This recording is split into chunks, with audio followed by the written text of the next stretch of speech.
Boxing on DAZN, sponsored by William Hill.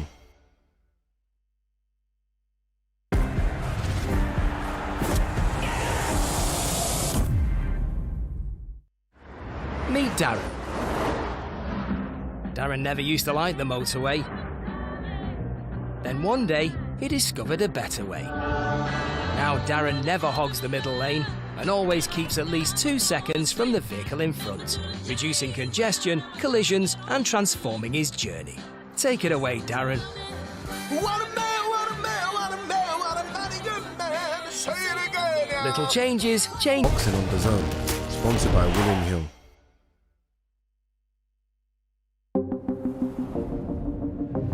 The following programme is recommended for those 16 and over, as it contains sporting violence, possible bad language, and flashing imagery.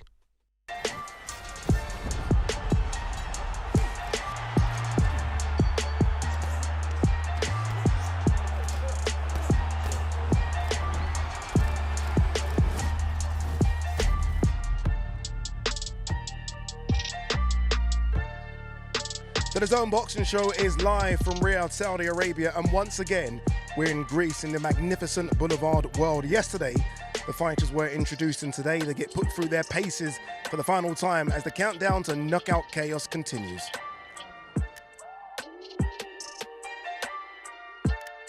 Live on DAZN worldwide, Friday, March 8th. Joshua versus Ngannou. His earthquaking power shocked the world. The left fury floored. Big shot from Ngannou. Now back into the ring. He seeks to knock down and knock out. But AJ is back. The pursuit of 3 times world champ is on. It's all to fight for in knockout chaos.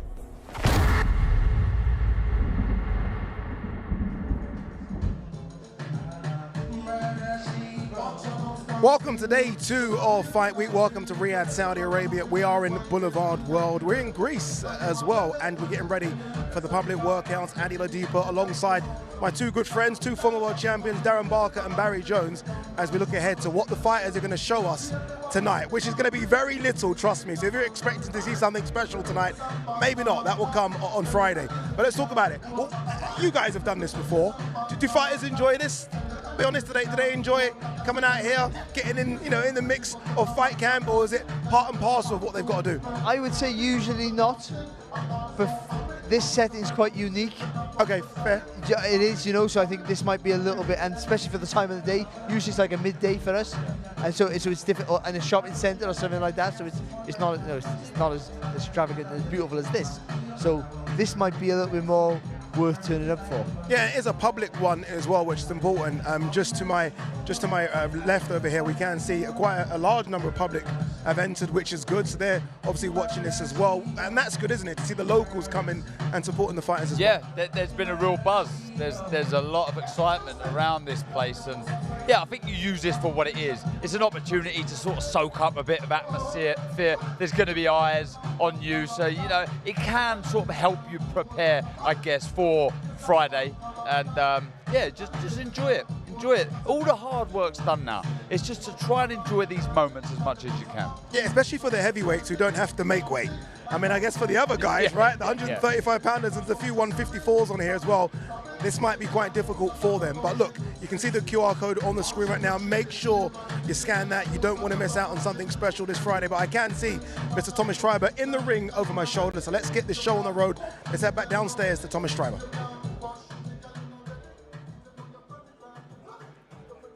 Ladies and gentlemen, welcome to the media workouts for Knockout Chaos, a great night of World Championship Boxing to be held this Friday from Kingdom Arena in Riyadh, Kingdom of Saudi Arabia.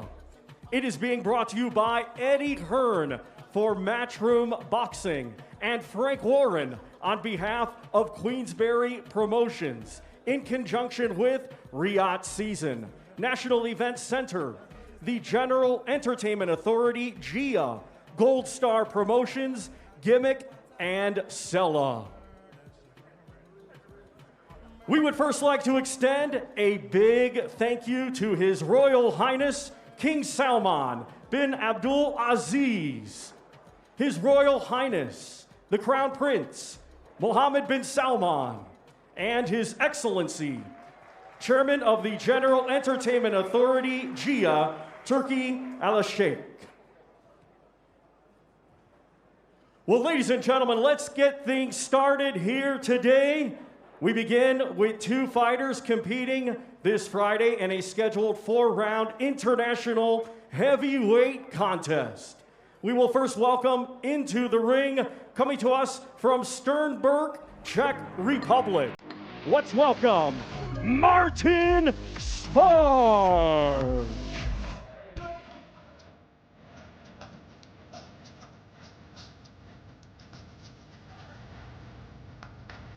Martin Spark making his way to the ring. I love the little background that they've got going on here. Again, for those of you that are my age and can remember the Capcom days of Street Fighter, this is all in reference to Street Fighter.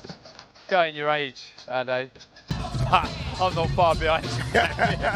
But yeah, it's so cool here. And look, going back to what you said at the start, will they enjoy this? Look, at the end of the day, what an opportunity to be a part of this. So I'm sure all of these in there, maybe not the experienced fighters, but certainly like Spark here, what a great experience this is to tell your kids one day that I was there in Greece, be it Riyadh, at a media workout, showing off to the local fans, enjoying myself. Do they plan what they're going to do for, they've all got basically 5 minutes. That's kind of the time allotted to them. Some will use the full 5, some might go over slightly.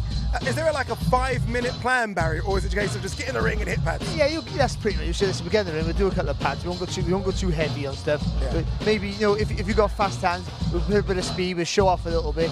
Maybe if you have that in your locker. But apart from that, you don't want to be doing too much. I remember Derek Chisora always used to just play games, didn't he? Like, he used to get people in musical chairs. I'd done that. Did you do that? Got me doing musical chairs. You jumped in? I was first out. Yeah. He'll be here, by the way, as well. Derek Chisora will definitely be here in the next couple of days. No, Del loves it here. He's a familiar face in these parts, but yeah, what a great occasion. I'm just looking around here. It's filling up. There's a lot of smiles on faces, and they know, the people here know that something big is about to go down on Friday. Yeah, I think, you know what it is? Sorry, Barry. You know what it is as well? It's different, isn't it? Like we're lucky that we've all travelled the world together and covered fights. And I always feel like it's nice to go somewhere where this is new to them. Yeah, of course, yeah. Well, you see the crowd here, they're not quite sure what they're watching. But it's no, I don't mean that in a bad way, but it's something that they never had the opportunity to see before. And for this young man in the ring, what's this? The people, here go there. All these people come to watch me go on the pads. He never thought in his lifetime just people come and watch me train. You would never believe it. Are we taking anything from what he's doing? Like, I mean, will there be a Fury spy somewhere watching this? Like, okay, his jab's good. He's front-footed. Are they going to be looking at this or no? I think so. Out of curiosity, someone will be there watching. But I mean, look how slow he's going. I think unless he's that slow, but I think you usually don't want to give too much away. Yeah. Unless you're a fighter that's been in the spotlight before, so people have seen what you can do. So it's irrelevant then, isn't it? But I mean, for someone like him who could be a bit of a dark horse, no one quite knows how good he is or how you real set up too much, then he don't want to be giving too much away. He's from a K1 background, though he's 2-0 as a professional. I've seen a couple of those fights, and what I've seen here is he comes really high with the elbows when he throws the hook, so he's going to have to be careful, Fury, because he follows through with the shot, and he's just seeing it there, and that can cause damage. You can get cut around the eyes if you're too close to your opponent. Martin Sparge.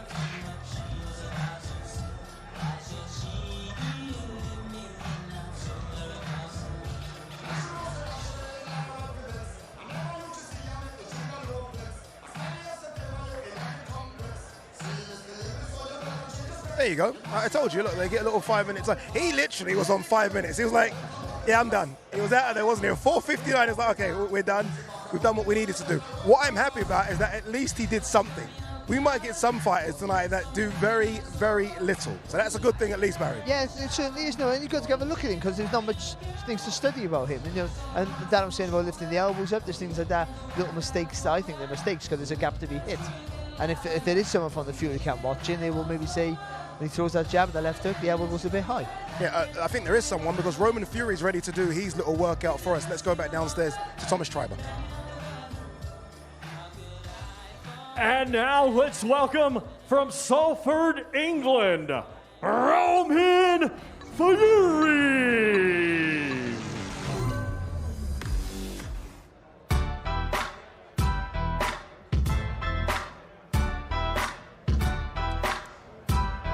Bit of a music change here, a bit of 50 Cent for Roman Fury as he makes his way to the ring.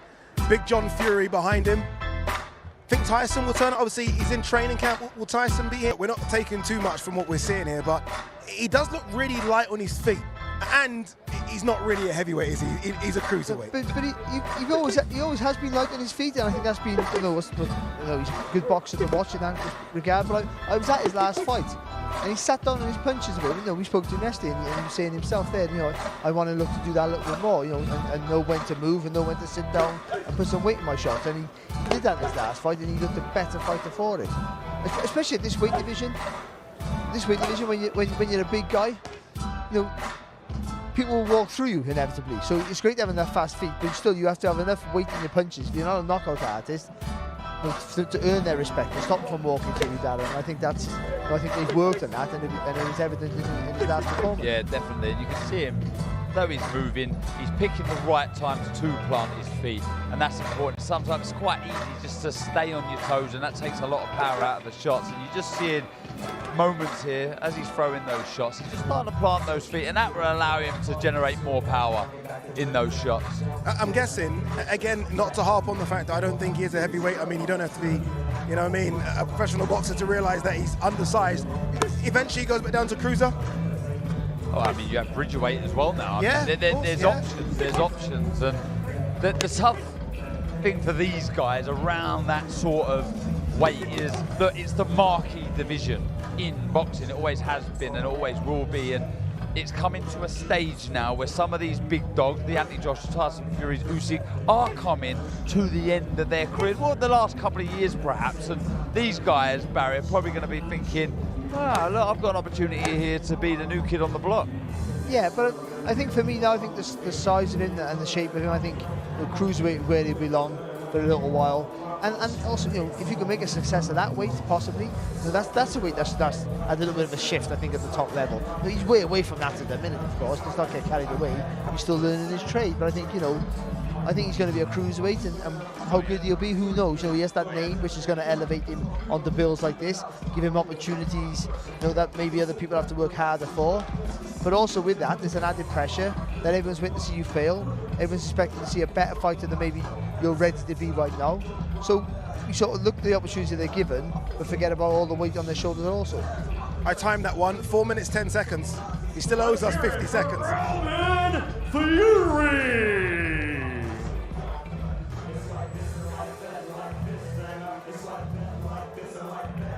Here we go. It's the start, really, of another journey, of another Fury. Obviously, look, he's had 3 fights, but this is a big one. This is the big one. He's on a very big card, as you can see from behind us. A lot of people very excited about this as well. Look, I've been told the next fighter is ready to go. Ziad Al-Mayouf. He's going to get a great reception. So let's go back downstairs very quickly to Thomas Schreiber. Ladies and gentlemen, our next fighter to the ring, competing this Friday night in a scheduled 6-round international super lightweight contest. He will be competing against Cristian Lopez Flores. Let's now welcome a native of right here, Riyadh, Saudi Arabia, now fighting out of Los Angeles, California, USA. Here is Ziad Zizo Al-Mayouf.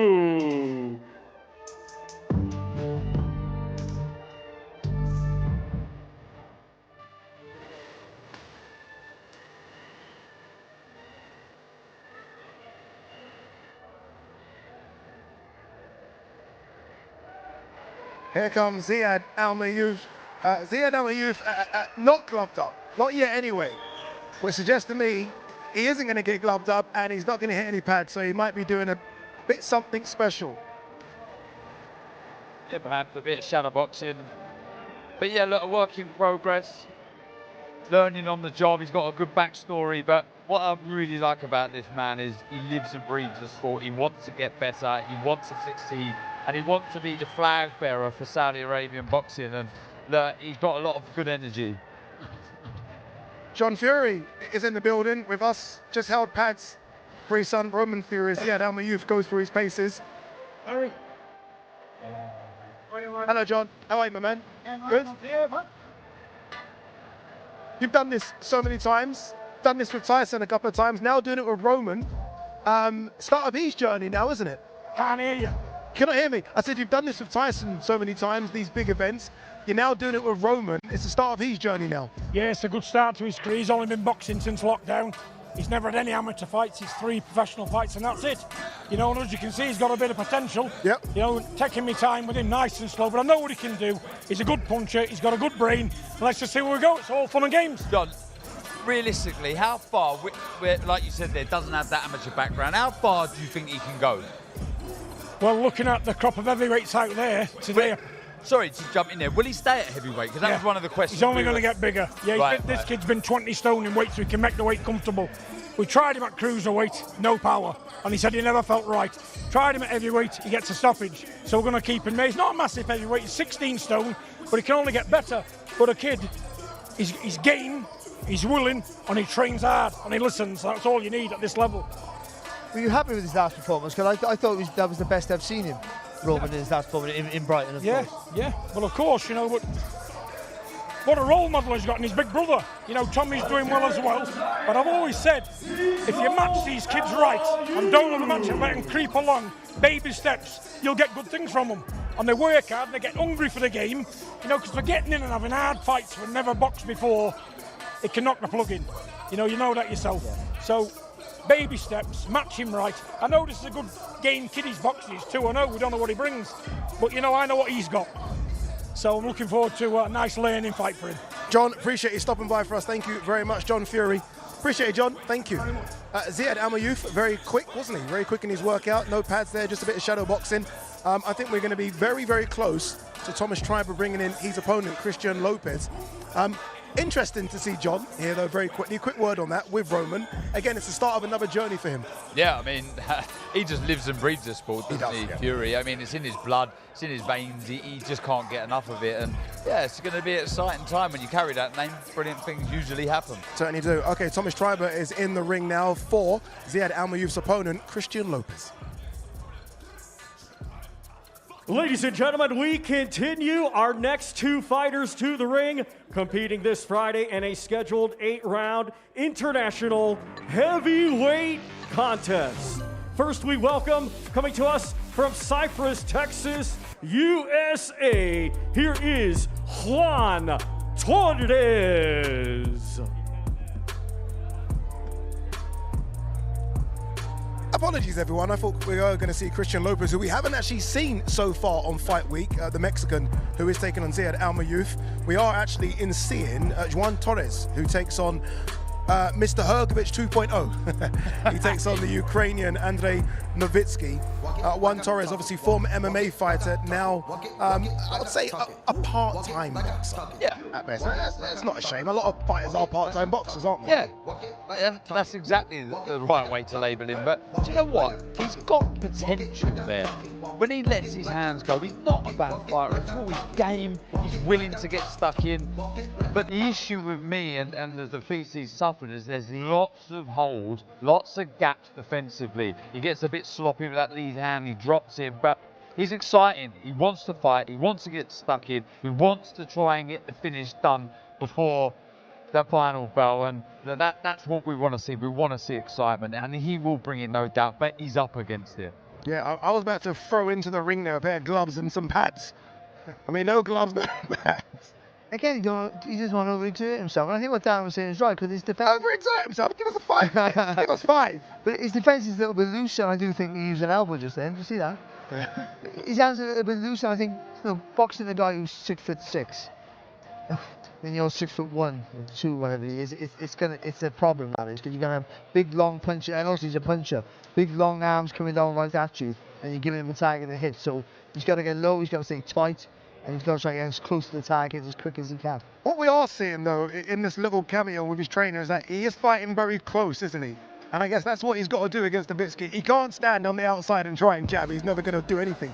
He's got to get really close. And we've seen, you know, the dark arts of boxing. We've seen a couple of elbows there. He might try anything, this kid. Yeah, I think so. You've got to try and unsettle the favourite. Not the biggest puncher, though, but he does fight at a decent tempo. He's got to try and get close. He's got to try and outwork his opponent. But it's those gaps defensively, like I say. But the best thing about this is he will have a go. He's going to leave it all in the ring. He understands the opportunity in front of him. He understands if he was to get a win Friday night, there's going to be more opportunities for him. And that makes these fighters really leave it all in the ring. And I guess, Barry, he alluded to the fact that if he gets a win, I guess even if he looks good, there's so many heavyweight fights out there now. Even if you look good, you can have a go. I think so, you know, and because then other prospects will want to fight you to try to do a better job than the guy who just did the job with you. Yeah. So that you can get, but also this is the biggest moment of his career. So you know he might fight better than he's ever boxed before. He might show something that we haven't seen. And also Nowitzki is a good fighter, but we haven't seen him really get hit too much on the whiskers. We don't know what he's like under pressure, sustained pressure. And if Torres can do that on Friday night, then we might see a real fight.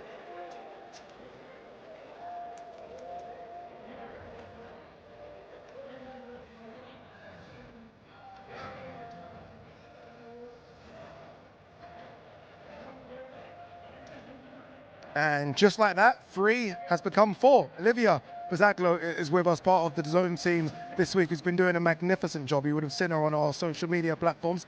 Olivia, how you been? Yeah, good, thank you. I'm really enjoying Fight Week so far. It's good, isn't it? Yeah, really fun. It's just different, isn't it? Again, you've covered Fight Weeks in the UK before. This, though, I mean, you were here last time as well for AJ's fight against Otto Vollen. This is just so different from what we're used to. Yeah, so for AJ's fight last against Wallen, I only flew in for the fight literally night. So I have as you do. Fly in, fly out. So this has been a whole new experience for me, and like any of the fighters I've spoken to have said, it's almost like a new experience for them as well. Saudi do everything bigger and better, and it seems like this fight week has been the biggest and best that they've done so far. So I'm excited to see what the rest of the week's going to be like as well. You must have the most comfortable trainers or shoes I've ever seen in anyone, because you have not stopped running around. Yeah. Honestly, every time I see you, you're moving around quickly, interviewing someone here, someone there. They've got to be very comfortable. Yeah, they are. Do you know, I'm actually used to wearing heels, so wearing trainers has been so nice. I've done a lot of walking. My back's back at times. I'm like, right. But it's been so worth it. And I've already spoken to so many cool people, even yesterday at the Grand Arrivals, just being down there on the red carpet as all the fighters came through. And it's a really cool experience. And from now until the end of the week, I'll be doing the same. I'll be running about. I'll be here and there. But these are perfectly comfortable trainers, and don't worry. I'll be everywhere and it'll all be good. It is great, isn't it? A lot of your stuff has gone on Instagram, hasn't it? A lot of what you're doing for DAZN at the moment. Yeah, absolutely. And I think the rest of the stuff I'll be doing will be all over DAZN's Instagram, obviously, DAZN Boxing, all of the interviews we did yesterday. So we actually got quite a lot of the fighters. Obviously, we got the main 4, spoke to all 4 of them, so that's gone out. Today, we did quite a few of the fighters as well. Nice sit-down interviews, so I'm sure they'll be put on socials as well. We've got so many cool things coming across the DAZN Boxing socials, so make sure you keep across all of them to She's see what so I'll be professional. up to for the rest She didn't even give us a clue as to who she interviewed today, just in case it doesn't go out. I like what you did there, Olivia. Olivia will be with us all week anyway, so you're going to see Olivia's face a lot in the next couple of days. All right, Thomas Triber is ready for us for Andrei Nowitzki.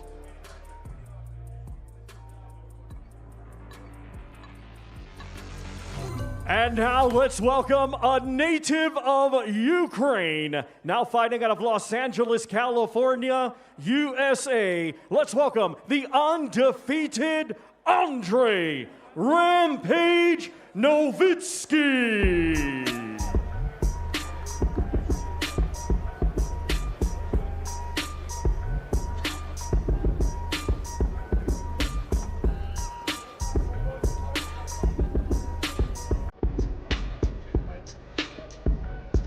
There wouldn't have been many fighters around the world who had 8 fights last year. And I'm talking about even young kids coming through, making their debuts. He had 8 fights last year, and he won all 8 by knockout. That's Andrei Nowitzki, a new name in the heavyweight division, Ukrainian, as you can see, built like a modern day heavyweight. Must be about 6'6". And I said, and you guys probably heard me say, he does look like Filip Hrgović. He does. 2.0, like you say. Has the same sort of confidence as Hrgović as well. We spoke to him yesterday, and yeah, full of self-belief. And what I've seen with him is he does things really easy because he likes to sort of navigate on the back foot. Doesn't look like he carries any power. Then all of a sudden, he'll throw a sort of a right hand that looks like he's throwing it with no power whatsoever, just sort of speed and accuracy, and they go down. So there's something to say that he could be one of those real natural punchers, because he's not loading up, he's not biting down on his gums or really trying to plant his feet and do damage. He's just sort of throwing the shot, putting it out there, and they're dropping. I think what he does do, Darren, really well. He's a really good idea of judgment of the distance. So he's a tall fighter, but sometimes you can get that wrong, and you overreach for the shot. He throws a jab, and as Dan said, on that back foot, he throws a jab, and then leans back just a little bit. He takes a little step with the back foot, make sure nothing comes back. And he's patient with it, because he got time and patience. And it looks like he carries real power, but against what opposition. So when he steps up the levels, then we'll find out if that power is genuinely real. But right now, there's not much he does wrong, right? He lifts his chin a little bit high when he steps back if you want to be really critical. Because he's so tall and long, he can get away with it. And what I like as well, by the way, he's taking this little 5 minutes serious. He's showing us a few things. He's showing us fighting on the back foot. He's pivoting out of the corners as well. He's doing the 1s and 2s, you can see. He's showing us he's got good footwork. He wants to impress. You just see then, he threw a left, right, little step, come back to the right hand. That's good technique, and that's the good things he can do when you're a tall fighter like that. You've got the luxury to throw those long shots, take that step. There's a big gap between you and your opponent. He can't hit you, because especially a guy who's got 5 inches in height and 4 bodies the same in reach, and you can come back with that right hand then. You're literally been able to play with technique without anything coming back if you can create that space between you. And I say that quite often, that's the space between you and the opponent. Mastering that means you dictate everything. Yeah, it looks like he's got fast hands as well. I say fast relative to where he should be in his career. He could be, and look, this is very, very early, but he could be one to look out for in the next couple of years. There's a few heavyweights on this card that could have that box ticked against them. And they're all desperate to be that next star. He's got lots of self-belief, lots of natural talent. He's well scored, you can see. Carries power, like Barry says. You can see they're working on different things. I think it's so important in the modern day heavyweight to have quick feet. Not just quick hands, but quick feet. You can make your opponent look silly, and we're seeing him demonstrate that here. The way he's just sort of gliding out of range very quickly, firing back with a counter. You can win fights easy when the power that he does. You don't have to get carried away. You don't have to do anything silly. Do the basics really well, and you get the stoppages like he's doing. And these fights, you need to learn to do everything right, everything correct, because you step at the levels, you're going to be tested. So you don't want to leave big gaps, and especially when you're knocking people out. For the punchers, forget about learning the fundamentals, because power gets them out of trouble, power gets their win. So sometimes they think, oh, I can do this, I can mess around, I can drop my hand low, because when he comes forward, I'll just crack him and he falls asleep. You have to learn it, because when you step at the levels, as we find with so many fighters, they take a shot better, they see it quicker, they ride it, they block it, they roll underneath it, whatever they do, or they hit you first. So the fact that you see where they're practicing stuff all the time to keep him in that safe space, and we'll see how that progresses as he goes through the levels. But you just got to worry about Friday night. So yeah, and I think he's one that's going to want to impress as well. He's going to got that attitude, isn't he? We spoke to him yesterday, and he's very, very confident. Obviously, English, not the best, but you could even understand what he was trying to say. Like, he's very, very confident, and he's probably looking at this thinking, I want to steal the show here. I want to come back for another one. Again, we are here again, May 18th, potentially, June 1st, potentially. He wants to be on one of those cards. Here's your platform, and like you say, he does tick boxes. He's very exciting in the ring. He talks a good fight, good personality, lots of self-belief, and that's needed. That's required in boxing, working on good things. And yeah, look, if you're a fan of him and him himself, the future looks very bright, but he's got business to take care of on Friday. Big platform. I'm looking forward to it. I'm convinced he's gone beyond 5 minutes here. I don't mind it. I don't mind it. I think he's really, I think he's enjoying the moment here. I didn't realise he was just a stickler for time. Well, you know, I mean, your man's got places to go. I found out a lot about you this week, mate. It hasn't all been great, I've got to be honest. It's by the second as well, Barry. It's by the second. It's not the minute. I timed this by the second. But no, I like what he's doing. I like what he's showing us as well. Again, some will come here, and you guys have seen this before, some will do nothing. Some will do something. He's very much in the something bracket. And I said that the ones who are more green to the situation will want to show off and do stuff because it's still exciting for them now, isn't it? This is just an unbelievable place to be. But the more experienced guys will show us very little, or maybe we'll be surprised and they'll do 10 rounds of heavy bag work. There you go. There you go. He's done. There you go. 7 minutes 22 seconds. But who's counting? who's counting? Who's counting between friends? I'm very excited, guys, to see him. Not just on Friday, but I'm very excited to now follow his career. I think there's going to be a lot of people at home that probably never heard of him before. And they'll be now, okay, tuning in to see where he goes in the next 4 or 5 fights. But as you say, Barry, he's got work to take care of on Friday first. Yeah, the important thing is, like, that's what he's fighting so often, is just to get your name out there, to get people. So when people say, let's have a look at him, it's just you knocking people out. It doesn't matter about your opponent just now when you're building up a heavyweight. Then you get the tests. You get the little test, someone who's a southpaw, for instance, or someone who can take a shot but can't punch, and someone who can punch but can't take a shot. And tall guys, short guys, all that's, especially for heavyweights, because when you get it right for the heavyweight, for everyone involved, it pays the bills. Yeah, it certainly does. All right, Thomas Triber is in the ring, ready for our next fighter. I think it's Mr. Kevin Lerena.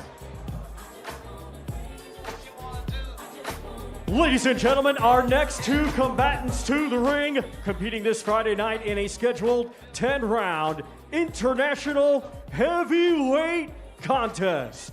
First, we will welcome, coming to us from Johannesburg, South Africa, he is the former IBO Cruiserweight Champion, Kevin the KO Kid Lerena.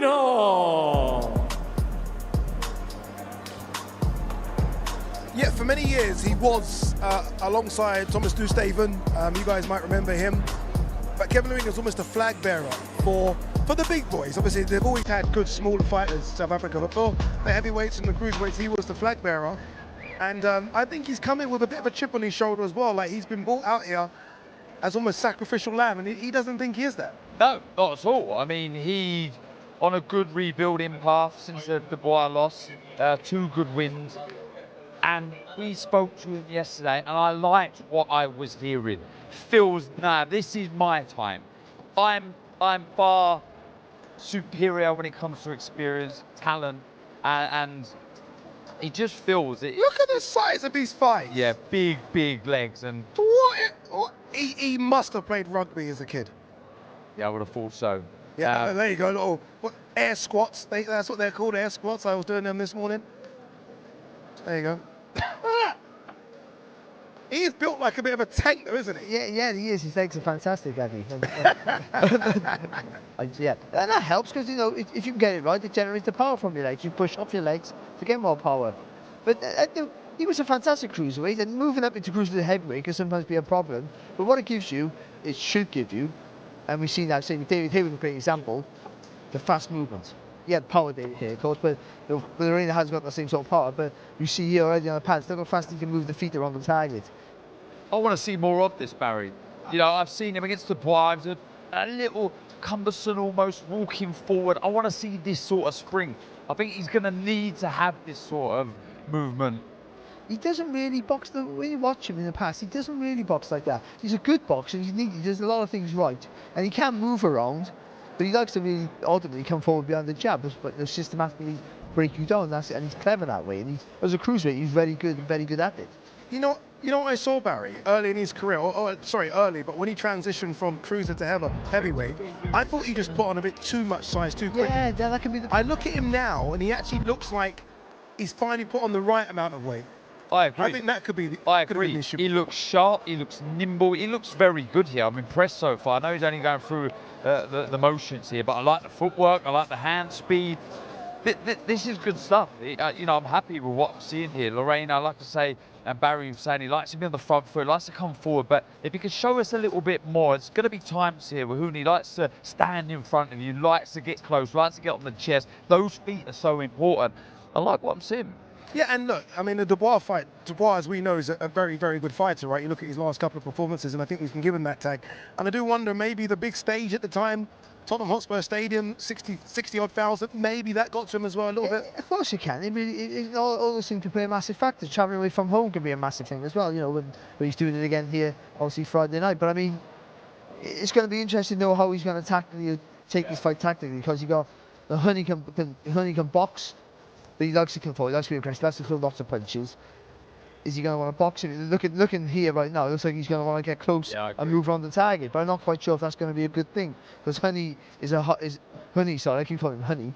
Honey is a very active fighter. He throws lots of punches and he moves on the target quite well. Maybe not as fast as today. We'll find it on the night.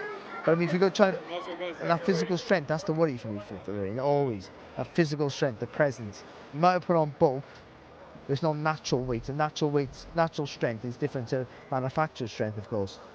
But he has all that experience. You know, if you can take Honey out of his comfort zone, mess him up a little bit, get him into this sort of fight, then with his experience, you should really give him a really good chance. The KO Kid Arena.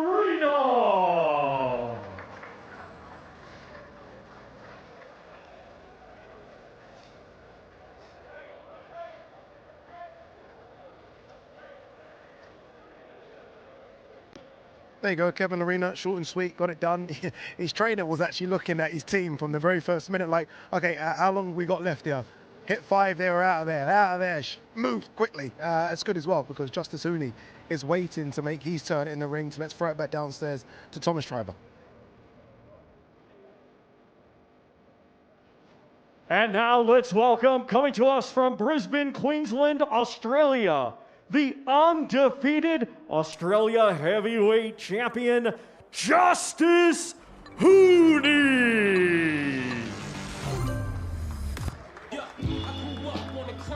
The New York Times side, staying alive was no job. At second hands, moms bounced on old men. So then we moved to Shallon Land, a young youth. Here we go, Justice Hooney from Australia, World Championship bronze medalist, World Youth gold medalist. Obviously has the amateur background, making his way now in the professional ranks. 8-0, 4 knockouts. Last time come up a very good win, solid win against Andrew Tabiti. Takes another step up now against Kevin Arena, but Darren, everyone is talking very highly about this young man. Including myself. I'm a big fan. I like what I see. Very well scored. You mentioned his amateur credentials there. Very, very good. He can do a bit of everything. Like Barry said, he can fight in the pocket.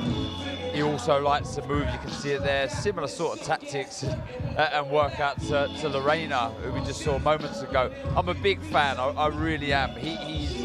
Do you know what I will say about this? I really like this matchmaking. I think it's an intriguing matchup. You've got the experience of Lorena, you've got the talent and the amateur pedigree of this man Hooney here. I really like this. We'll see what this man's made of Friday night. I know they don't give too much away, Barry, but even in a minute or whatever he's been in the ring, you can see he's a good mover. Yeah, and that naturally smooth with his movements. Yeah, so because he's on the balls of his feet, that's what gives him the ability to move quicker on the target. When you get on the balls of your feet, you can do that pivot, that gets you from the left side to the right side, or vice versa, very, very quickly. And he's very good at that. And then you throw punches from angles where the opponent can't throw back. That's what you need to do. You throw and they can't throw. You hit them, they can't hit you. That's the perfect way to box. But he's boxing like Tabiti was a cruiserweight, moves up to heavyweight, of course, and Lorraine is the same. So they're matching him, I think, intelligently. They're matching him with the guys with lots of experience, but lack that physical strength and power. You would feel natural power to cause him too many problems now. But what they can do is make him thick. Yeah. Australia have had so many great fighters from down the years. I'm not going to try and pretend that Australian boxing's only just been birthed, but what we are seeing right now is so many good Australian boxers coming through. So look, Tim Tszyu is probably the best 154-pounder out there, with Jamel Charlo just doing what he wants to do right now. Jared Pataya, Sky Nicholson fights for a world title as well on the female side. The Maloney brothers, of course. The Maloney brothers, there you go. There's a lot going on in Australia right now. No, there is, but success breeds success. Wherever you are, whether it's gym to gym or city or country, once you get it, once people can see that's what's going on, we can do that. And it's, and things have peaks and troughs, don't they, everywhere. Once you have loads of champions and you have none, and that's how it works. But right now they're having a little bit of a purple patch. So, but you've got to capitalise on that, keep it going. That's very important. And people, a young talent like him now, who's got plenty of time. He doesn't need to rush in too quick. These fights are good for him. Put him on big platforms. like every heavyweight, show him off to the world until he's ready to pull the trigger. Is it also seeing how he handles the big stage? I mean, this is the big stage. His last fight was in Mexico.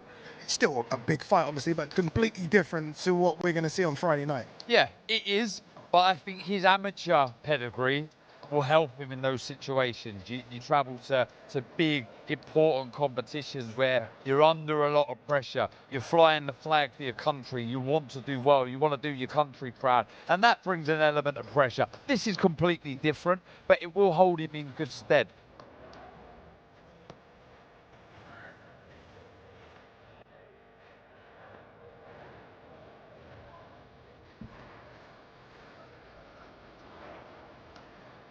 Let's hear it for Justice Hooney.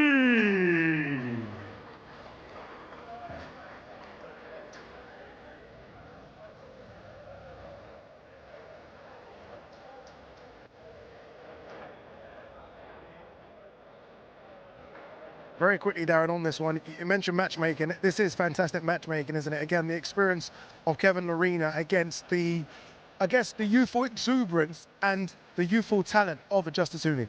Yeah, I mean, there's so many ways I feel this fight could be won or lost. There's a lot of mental gamemanship that could play a part in this, the experience of Lerena, but that talent of Hooney, there's a lot to like here. I think it's great matchmaking, but a really good, intriguing fight.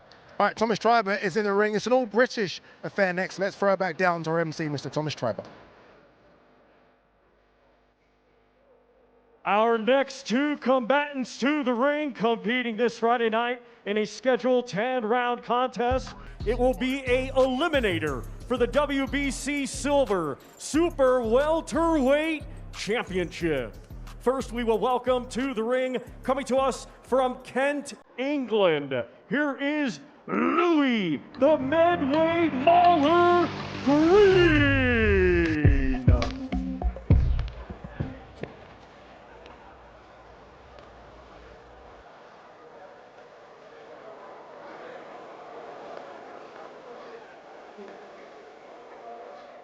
I'm going to jump in here, Ade. I think, well, I don't think, I was very sure you was very scared yesterday. Who, me? Yeah. I was scared. When Lewis Green come on this platform here, I could see you sort of step back a little bit. You looked a little wary. I'm from the mean streets of Lagos, Nigeria. Let's get him anyone. But no, look, he's all business.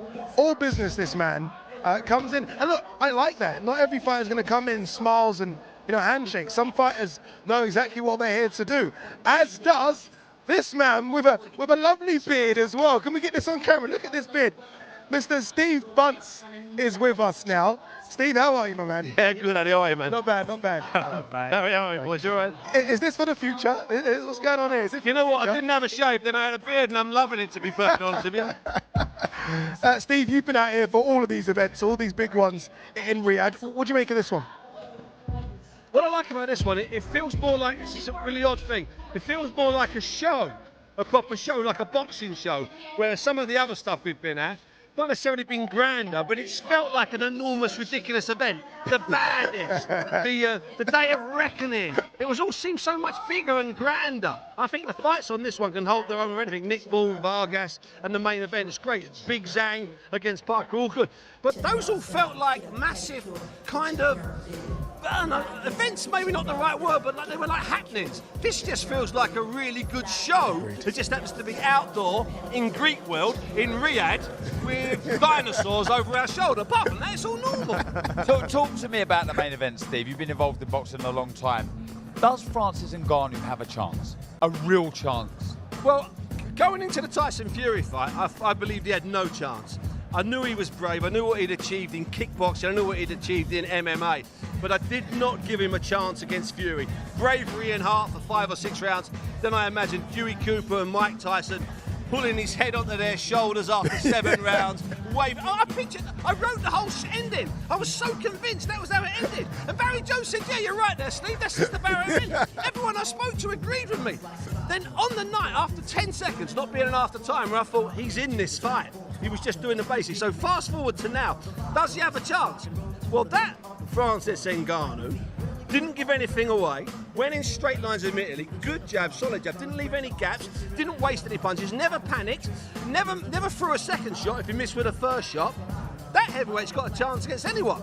The difference is, can he step it up? From doing the basics really well, he can't suddenly start doing tricky things. I don't believe he can, Darren and Barry and Addy. He can just do the same. If he does the same stuff, the secret's out, we know what he can do, and surely AJ, with Ben Davison, surely they're planning for him just doing the stuff he does well, and that they're going to try and do their stuff better. That's the simple interpretation of it. Steve, you've seen AJ go this week. What you see in him this week? Anything different than what you've seen in the past? Yeah, listen, and I may have said this in the past. I stood with AJ yesterday. I had about 12 minutes with him there. And his opening gambit was, Steve, I'd just been listening to an interview we did 14 years ago. Wow. And he was just relaxed, his shoulders were down. But there was a bit of intensity, a bit of fire, because I don't think he's ever been in a fight where he loses more if he loses. Yeah. Okay, Ruiz, he got an unbeaten record, no problem. Usyk, he failed to win 5 miles from his house in front of 60,000 at Spurs. But if he loses this, and we know the unjust kicking AJ gets, let's get that right as well. If he were to lose this, I think he realises that, and that's why I think we're seeing a different AJ. I mean, you guys had a bit of him yesterday, didn't you, up here on the stage? I saw you. And I mean, that was my interpretation. I just felt he was focused, he was calm, without being hyped, which is beautiful. It certainly is. Lewis Green's out of the ring now. That means Jack McGann's ready to jump in the ring. Let's throw it back downstairs to Thomas Schreiber. And now let's welcome to the ring, coming to us from Liverpool, England. Here is the undefeated Jack the Pilgrim McGann.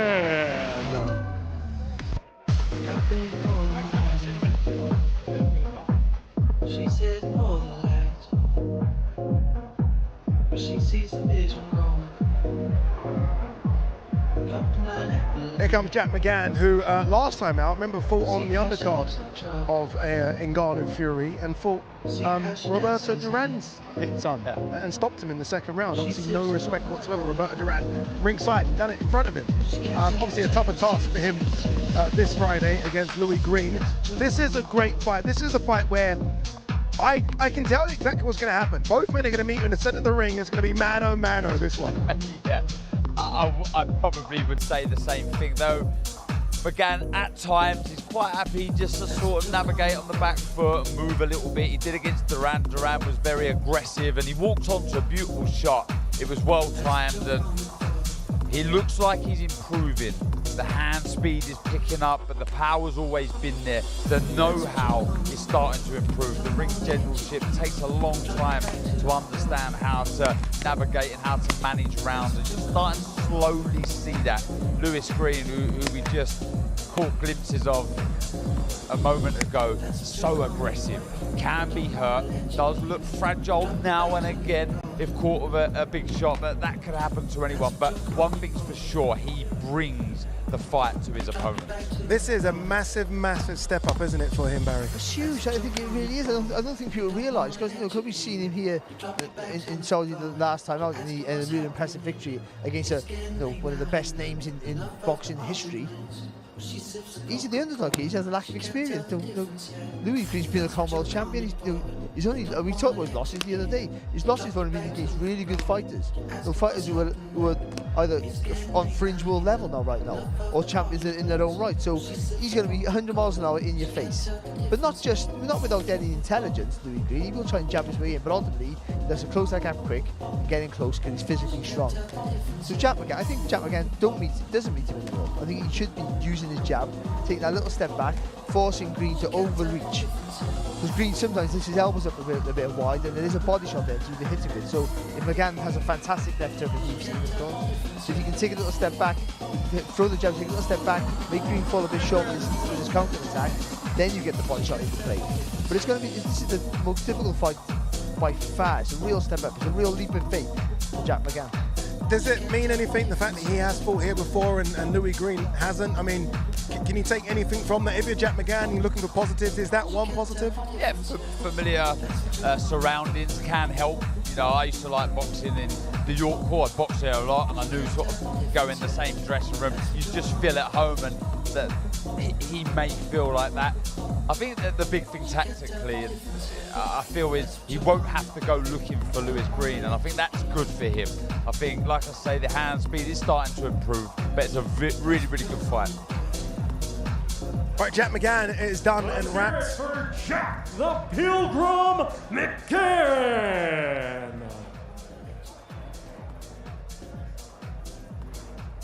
They're making it fast now, ain't they? The fighters are like, okay, we've got places to be. We are, because I can actually see the other fighter over my shoulder in the corner. So, no time to speak up top here. Let's throw it back downstairs straight away to Mr. Thomas Schreiber. Ladies and gentlemen, our next two combatants to the ring competing this Friday night in a scheduled 10-round contest. It will be for the vacant WBA International Lightweight Championship. First, we will welcome to the ring from Portsmouth, England. Here is the undefeated Mark Thunder Chamberlain.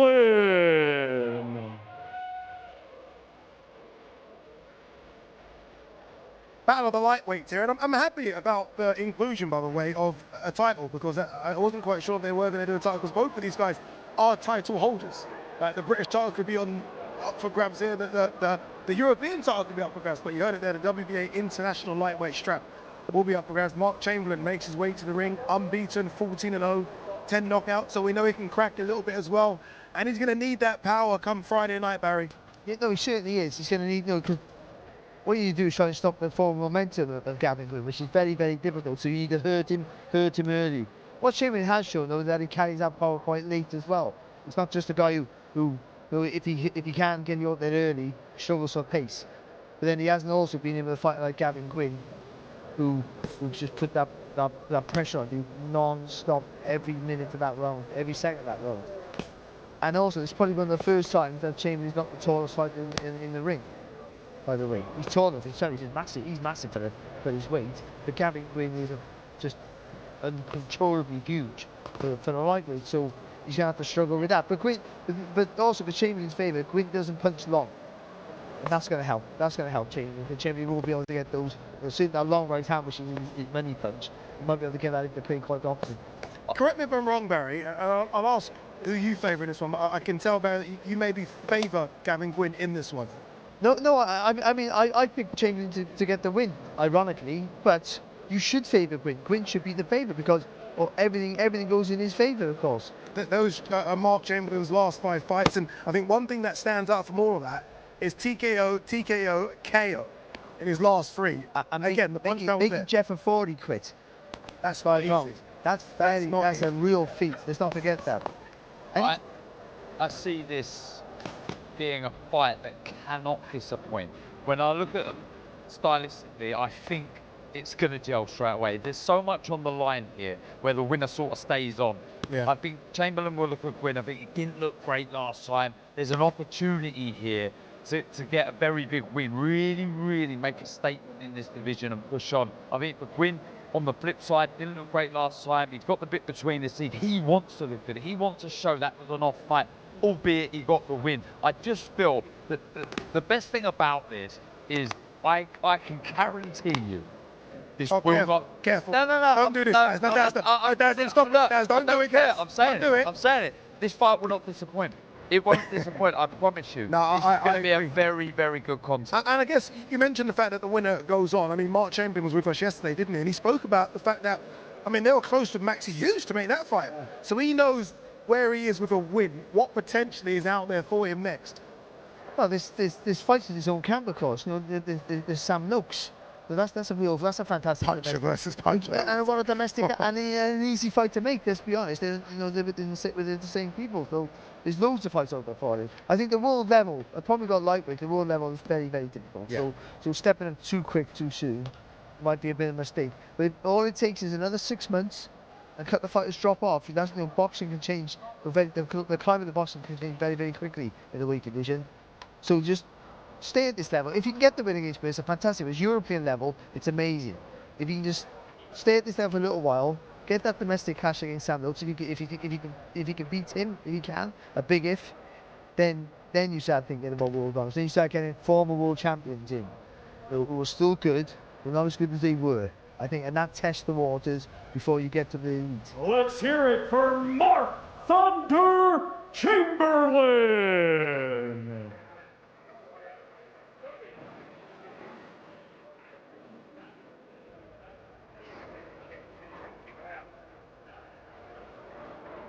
Mark Chamberlain there going for the paces, looking very, very good. Again, brings an unbeaten record to this fight, 14 wins, 10 knockouts. His opponent, Gavin Gwynn, is standing by. So let's throw it back downstairs to Thomas Triber. And now let's welcome to the ring, coming to us from Wales, here is Gavin Gwynn.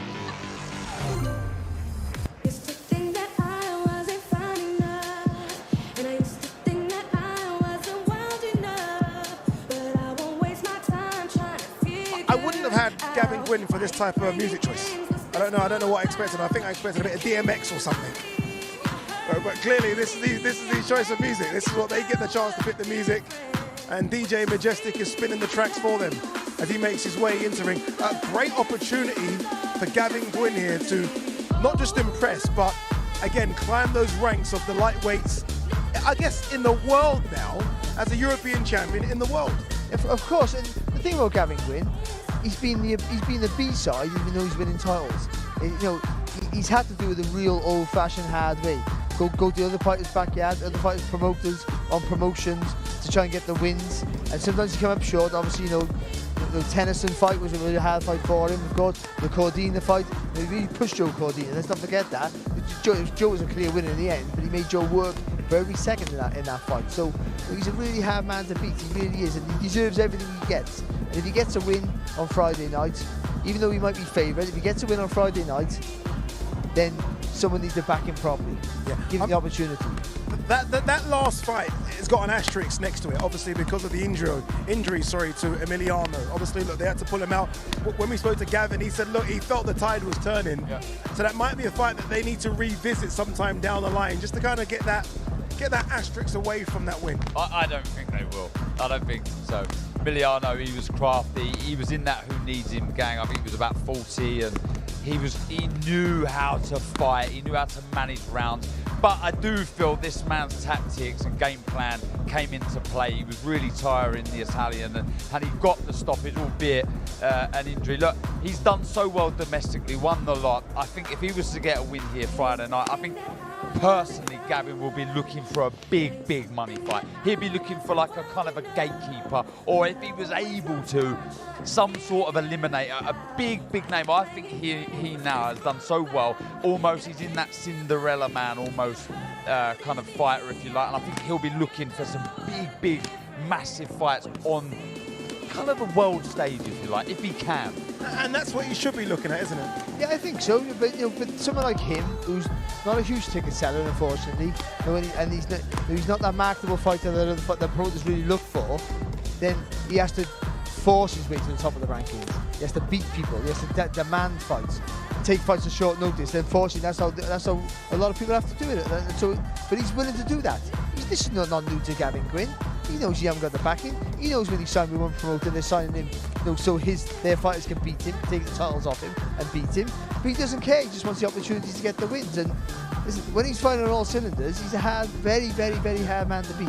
Obviously, look, we're quite far away from Gavin Gwynn, but in terms of the weight, and he says he can go one weight class lower. I'm not quite sure about that. Does he look okay with the weight right now? I think so. Full face, doesn't look drawn. Looks good, looks comfortable, and I believe in what he was saying. I don't know why he would say that. If you think he could drop down, he obviously won't drop down, but he looks good. It looks absolutely fine to me, and that is absolutely remarkable with the size of him. It's incredible. It doesn't make sense, if I'm honest with you. It really doesn't, but he's going through the paces, and I think we all think this is going to be a crazy one, this. Two guys very proud, two guys that think they can win as well, and two guys that maybe think they're above the level they're fighting at right now and want to go to that next stage. And I tell you something, if Chamberlain goes out to try to get him out there early and lands with a big shot, then it ignites. It ignites. And it'll be a fantastic fight. Win!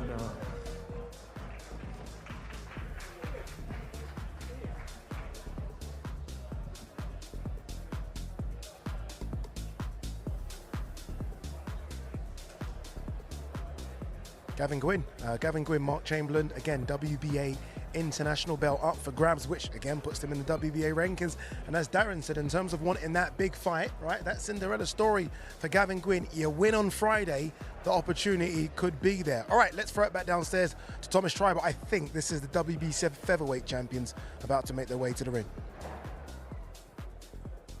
Ladies and gentlemen, our next two combatants to the ring competing this Friday night in a scheduled 12-round contest. It will be for the WBC Featherweight Championship of the World.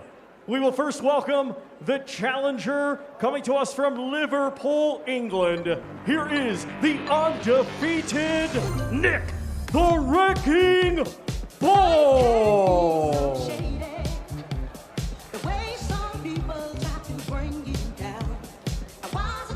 Okay, here comes a favourite of many fight fans, not just in the UK, but around the world now. He's starting to become very popular. That's the Scouser, that is Nick Bull. Obviously coming off that good win against Isaac Dogbo last time out, which shows that he is now certainly at world level. How good is he? We're going to find out on Friday, because he takes on, in Ray Vargas, a very, very seasoned operator. This is the hardest test for anyone, I think. I mean, except for the gamblers. I think on the undercard, this is the hardest test for anybody, because he's stepping up a massive level. Vargas is a genuine, not a champion who's beatable, though he has been beaten his last fight, but that was moving up in weight. This is a guy, up until his last fight, was 36-0. He's big for the weight, you know, and he's a Mexican, so he has that Mexican fire that he likes. If you hit him, he fires back, but he doesn't box like a Mexican. He sits back, he uses the jab really well, he uses that reach, he's patient with his work, he's fast.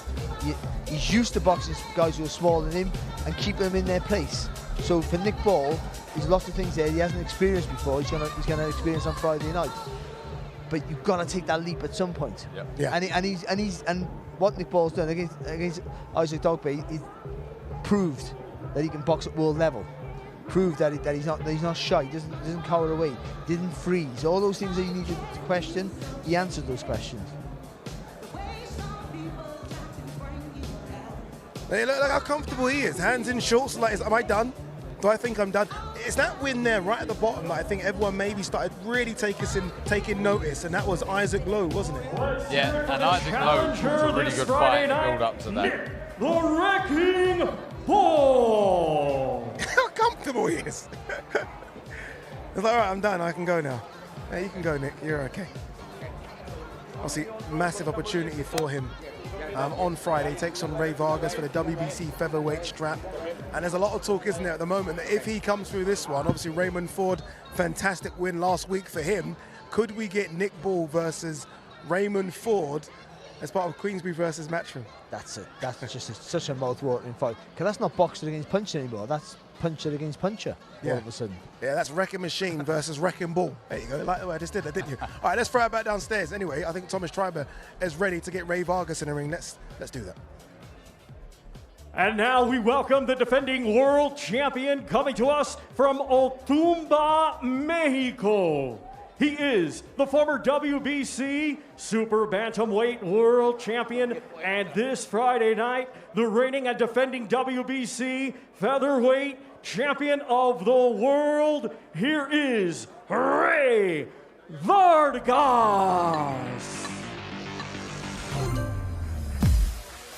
Listen, baby, ain't no mountain high, ain't no valley low. Here we go. Here is two-weight world champion Ray Vargas. Did try and become a three-weight world champion when he fought Oshaki Foster at super featherweight. No shame, especially when you consider what Oshaki Foster's been doing recently.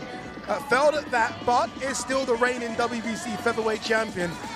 And I think the favourite to hang on to that title as well. Yes, certainly on paper. He's been there, he's done it. He's a world champion. He's taken that next step and proved he's at another level. But like Barry said, you have to take that leap at some stage. He does so much good stuff. He really, really does. Against Oshaki Foster, a very tricky customer. He fell short, but he dared to be great, if you like. Another division world champion. He drops back down now in what will be a brilliant fight. Eddie Hearn has joined us. When Eddie's this casual, as you can see in about 5 seconds, I know that means the good whistle's coming out on Friday. No, I've had a nightmare. They told me it was coffee, and I got it confused with the oatmeal. The team tracksuits, you know, of AJ. They're on a WhatsApp group. I'm not even on it because I'm too old. But I saw it was a leaked WhatsApp that they were going for the coffee tonight. Okay. But I went with the oatmeal, and I've just seen them all. I'm in the wrong colour. I think I'm going to have to go home to them. What do you make of Ray Vargas? Obviously, look, a lot of people at home will be cheering on for Nick Ball because of what you said, Raymond Ford versus Nick Ball.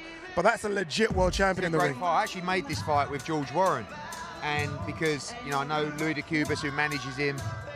Nick Ball wanted a shot at the world title. He got to mandatory with the WBC. It's a fascinating fight. It really is. I mean, I've been a fan of Nick Ball. I've watched him. I watched him against Dogbo. But Dogbo he's a beaten fighter. This guy, apart from the inactivity, is one of the most trickiest, awkward champions, pound for pound. He doesn't look much to look at him. I saw him on a running machine this week in the gym, and you won't remember, Eddie, you might. We brought him over to Hull many years ago. I think it was about 10 years ago. McDonnell. He boxed Gavin McDonnell, and Gavin actually did quite well against him. I never thought he would go on to do what he's done. They are so confident, Louis de Cubas and the team, that he beats Nick Ball. Like, they think he's going to absolutely school him. And there's a massive size discrepancy, not in weight, but in stature. But Nick Ball is so fun to watch. If he can get on the inside, if he can work away, this guy is very tight at the weight. He's been at featherweight for a long time, and really, he wants to move up to super feather if he can. But a fascinating fight, and like you said, you could have a situation where two guys win the world championship within a week of each other, and within 10 weeks of each other, they're unifying against each other. So Ray Ford's ready to go against Nick Ball if he can win, and that would be a belter for the 5v5. Is that you're game for that? Because we were talking about Nick Ball against Josh Warrington or Mauricio Lara. Now Lara looks like he might be moving to super feather, and so does Warrington. So with that victory last week, it's a straight up unification. I mean, it's a great fight, and Nick Ball against Ray Ford's a much better style matchup than Ray Vargas, because Vargas is awkward and he's rangy, but I love the fight, and what a chance for Nick Ball. When do we get this announcement of the 5 versus 5? When's that going to happen? During this week, because they feel like takes away all from about Joshua against Ngannou. I think on Saturday there's a chance we could announce the weight classes. We're sitting down with His Excellency this week. We've got loads of ideas. Yeah. It's just the format, really. You're not really allowed to tell each other who the fighters are. You just pick your best available from that weight class, and I think that's one of the most, the best bit from it. So if he chooses featherweight, Frank Warren, and chooses Nick Ball, I can choose Warrington, Lara, Ford, all of these guys. And if His Excellency chooses the heavyweight division, Frank can choose Dubois, he can choose Joyce. I don't know if he slips Tyson Fury in for a quick one if he deals with Usyk, and we have to choose one of ours. And Justice Huni, by the way, is a style matchup that I like against Dubois and Joe Joyce. And if he beats Lorena, he could be in the mix. You understand? If Matchroom lose that, you will never hear the end of it. It's all friendly. It's going to be, but it's quite funny because every now and again we'll suggest a fight to each other, and it will be quite not one-sided, but there'll be a big favourite. Yeah. And then the person who's the underdog's going, I'm not mad on that fight. Because obviously you want to fight 50-50 at worst. Yeah. And already we're talking about 2 or 3 real crackers and pure 50-50s. And that's what we want, because I'm going to be screaming, shouting, jumping in a ring, offering bonuses in the dressing room for victory for the team. Like, it means a lot. It's going to be a lot of fun. Who gets to choose the fighters first? So we choose the weight classes. So he chooses 2 weight classes, Frank. We choose 2 weight classes, and His Excellency chooses a weight class. And you have to choose your best available fighter from that weight class. And they don't know, and you don't know who they've got. Until you get to the press conference. The press conference will be a couple of weeks in London. So literally we'll say, that's going to be incredible. Super that's middleweight actually division, incredible. And we'll name, Diego Pacheco or whoever, and he'll have to name his best super middleweight, light heavyweight, heavyweights. I mean, there's a lot to choose from, but the key is just pick 'em fights. That's the key, because we've both got to be sitting there just screaming and shouting and like. I did say I feel like it's almost like you're cheating a bit, because you can pick fighters from Mexico, America. You can go all over the world, can't you? There is a domestic flavour to this. Yes. There will be American fighters. It could be Ray Ford, could be, you know, I don't want to go in too much, but Ammo Williams against Hamza Shiraz is a fight that we've kind of discussed. Love the fight. They're both top 3 in the WBC. I don't mind that, but I do want those domestic fights as well. You know, we all love those fights. And yeah, like I said, well, we could literally do 15 fights, not 5. And maybe it will spill over to a UK show as well, because I think there's a lot of legs in the format. There is. You know, I think we all want to see 50-50 fights. We all want to see stable fights and, you know, competitive fights between promoters and platforms. At all different levels as well, isn't it? And you know, from area titles, English titles to world titles, we can do it all. That's what we want to see. What we want to see next is the big boys in the ring. Thomas Triber's ready because the co-main event fighters are ready to get in there. Our next 2 fighters to the ring competing this Friday night in our co-main event. It is scheduled for 12 rounds, and it will be for the WBO Interim Heavyweight Championship of the World. Let's first welcome to the ring the challenger, coming to us from South Auckland, New Zealand. He is the former WBO Heavyweight Champion of the World, Lupe Soliai La'auli Ali Mali Etoa, Joseph Parker.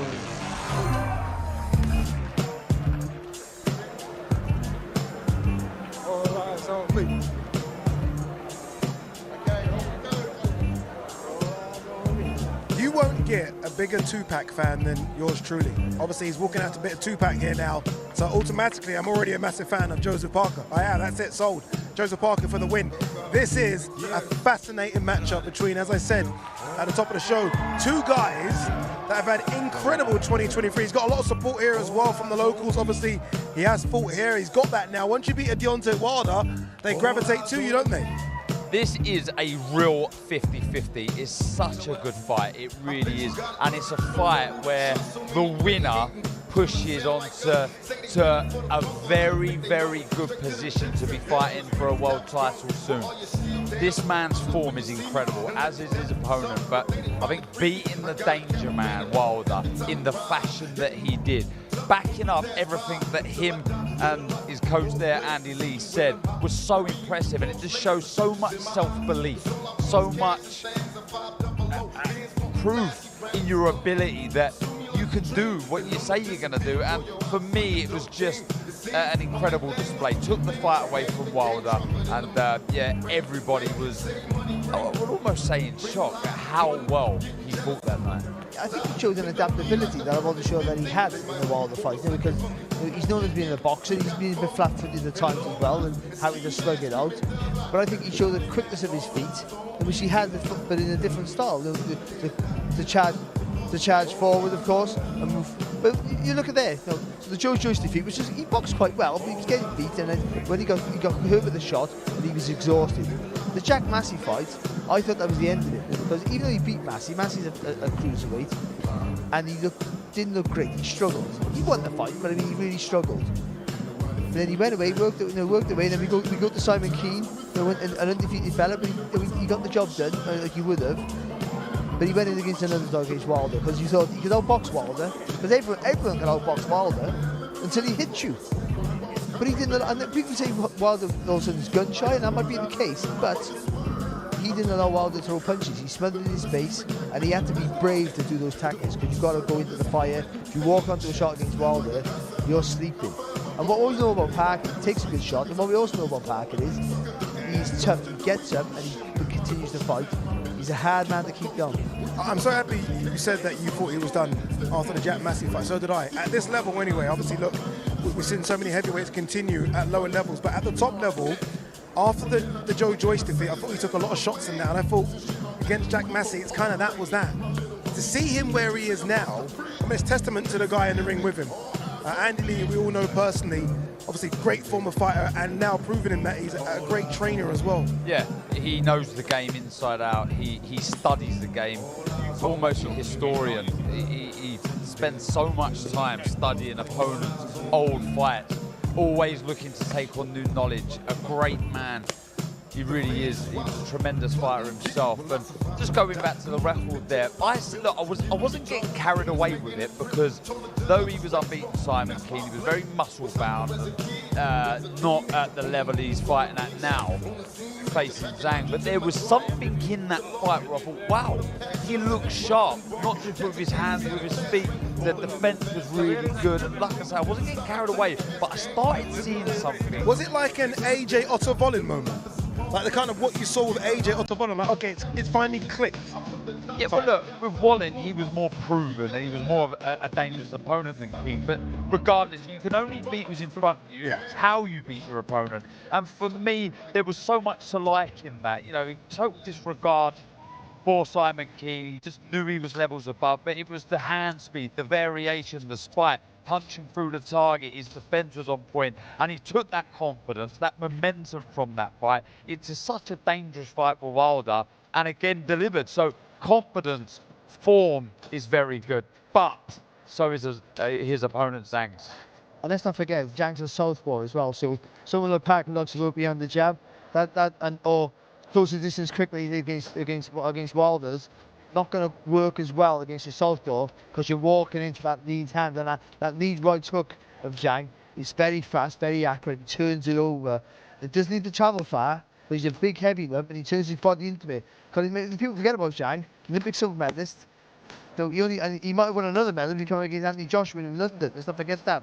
So his technique is very, very good. He turns his body into the shot, and that's why he doesn't have to rush his feet. And sorry, Adi, how important again could Andy Lee be, who was a terrific southpaw himself? He'll know pros and cons in fighting a southpaw. He will play a massive part in this contest.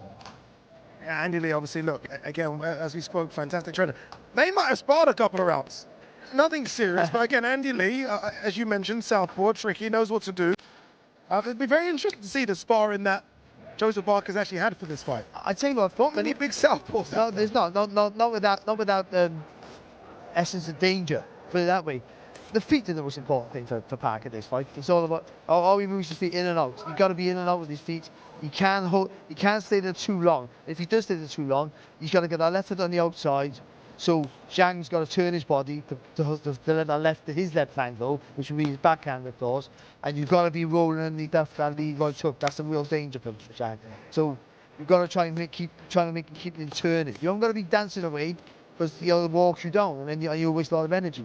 You've got to be in and out with your feet, working your punches the best you can, and when you do get close, you've got to go. I keep saying that semicircle, but with Zhang, you've got to keep going one way, keep turning. But you can punch and he can't punch you. But I think it's very difficult. Darren, it's been several fights now with Andy Lee. Obviously, look, his long-term trainer coming through was Kevin Barry. How long does it take to get in sync with a trainer? Because these two, Andy Lee and Joseph Parker, look like they're really in sync now. Yeah, and if I talk about the main event, so does AJ and Ben Davison. Sometimes that chemistry, that togetherness is just there from the off, and sometimes it just doesn't happen. It's a gamble.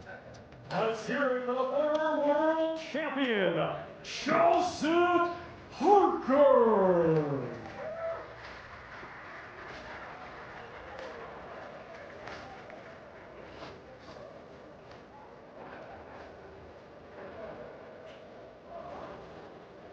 I know you're not happy that he shaved the beard. He has got the goatee. He's done a goatee. I don't know what's wrong with him. I don't understand it. I mean, the full beard was fantastic. He's gone to a goatee. He looks a bit meaner with the goatee, though. I will say this. I think we're actually going to hear from Joseph Parker. I think Olivia Bazaklo is going to have a couple of words with Joseph Parker. She's getting in position. I can see it from this vantage point now. The smiles there. I think Joseph Parker is going to sit down with Olivia. Not Joseph Parker, just, again, fantastic bro, fantastic guy.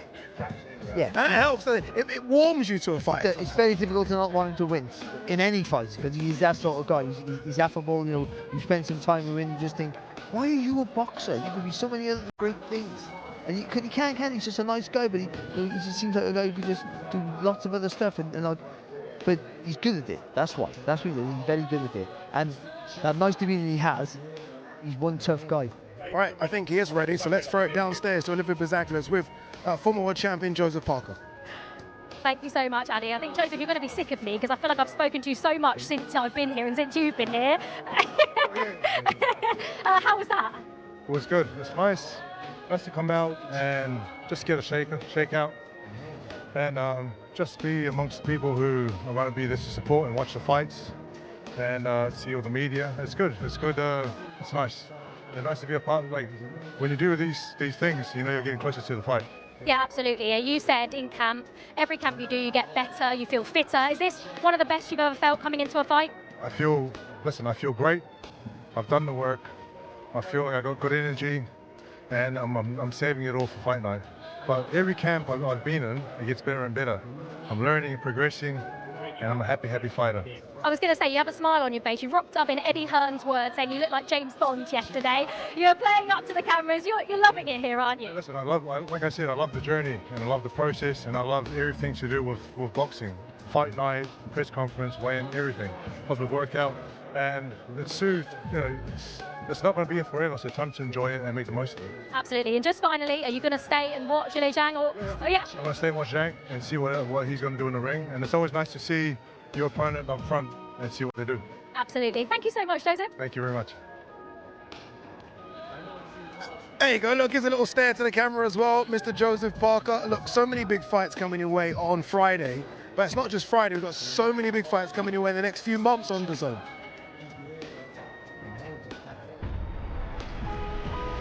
This will be the greatest atmosphere you have ever witnessed in a boxing ring. Here we go. Zepeda absolutely relentless. Zurdo Ramirez fought like a Mexican southpaw. Beautiful jab from Hitchens right there. What a great performance. He was just too good. This is a championship fight.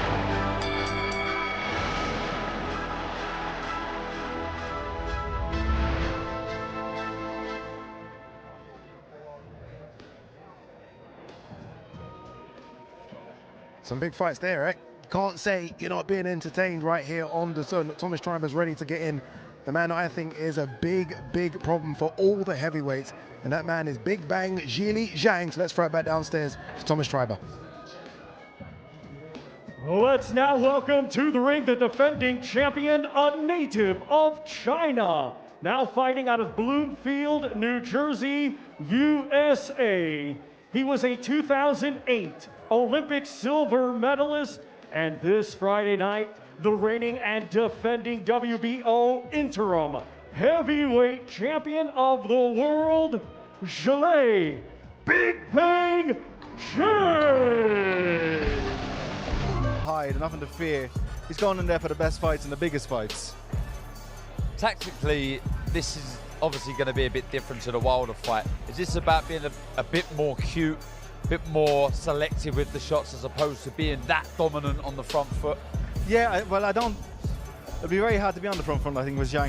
I think Zhang is gonna watch the Joyce fight. I think they're gonna pressure Joe and walk forward.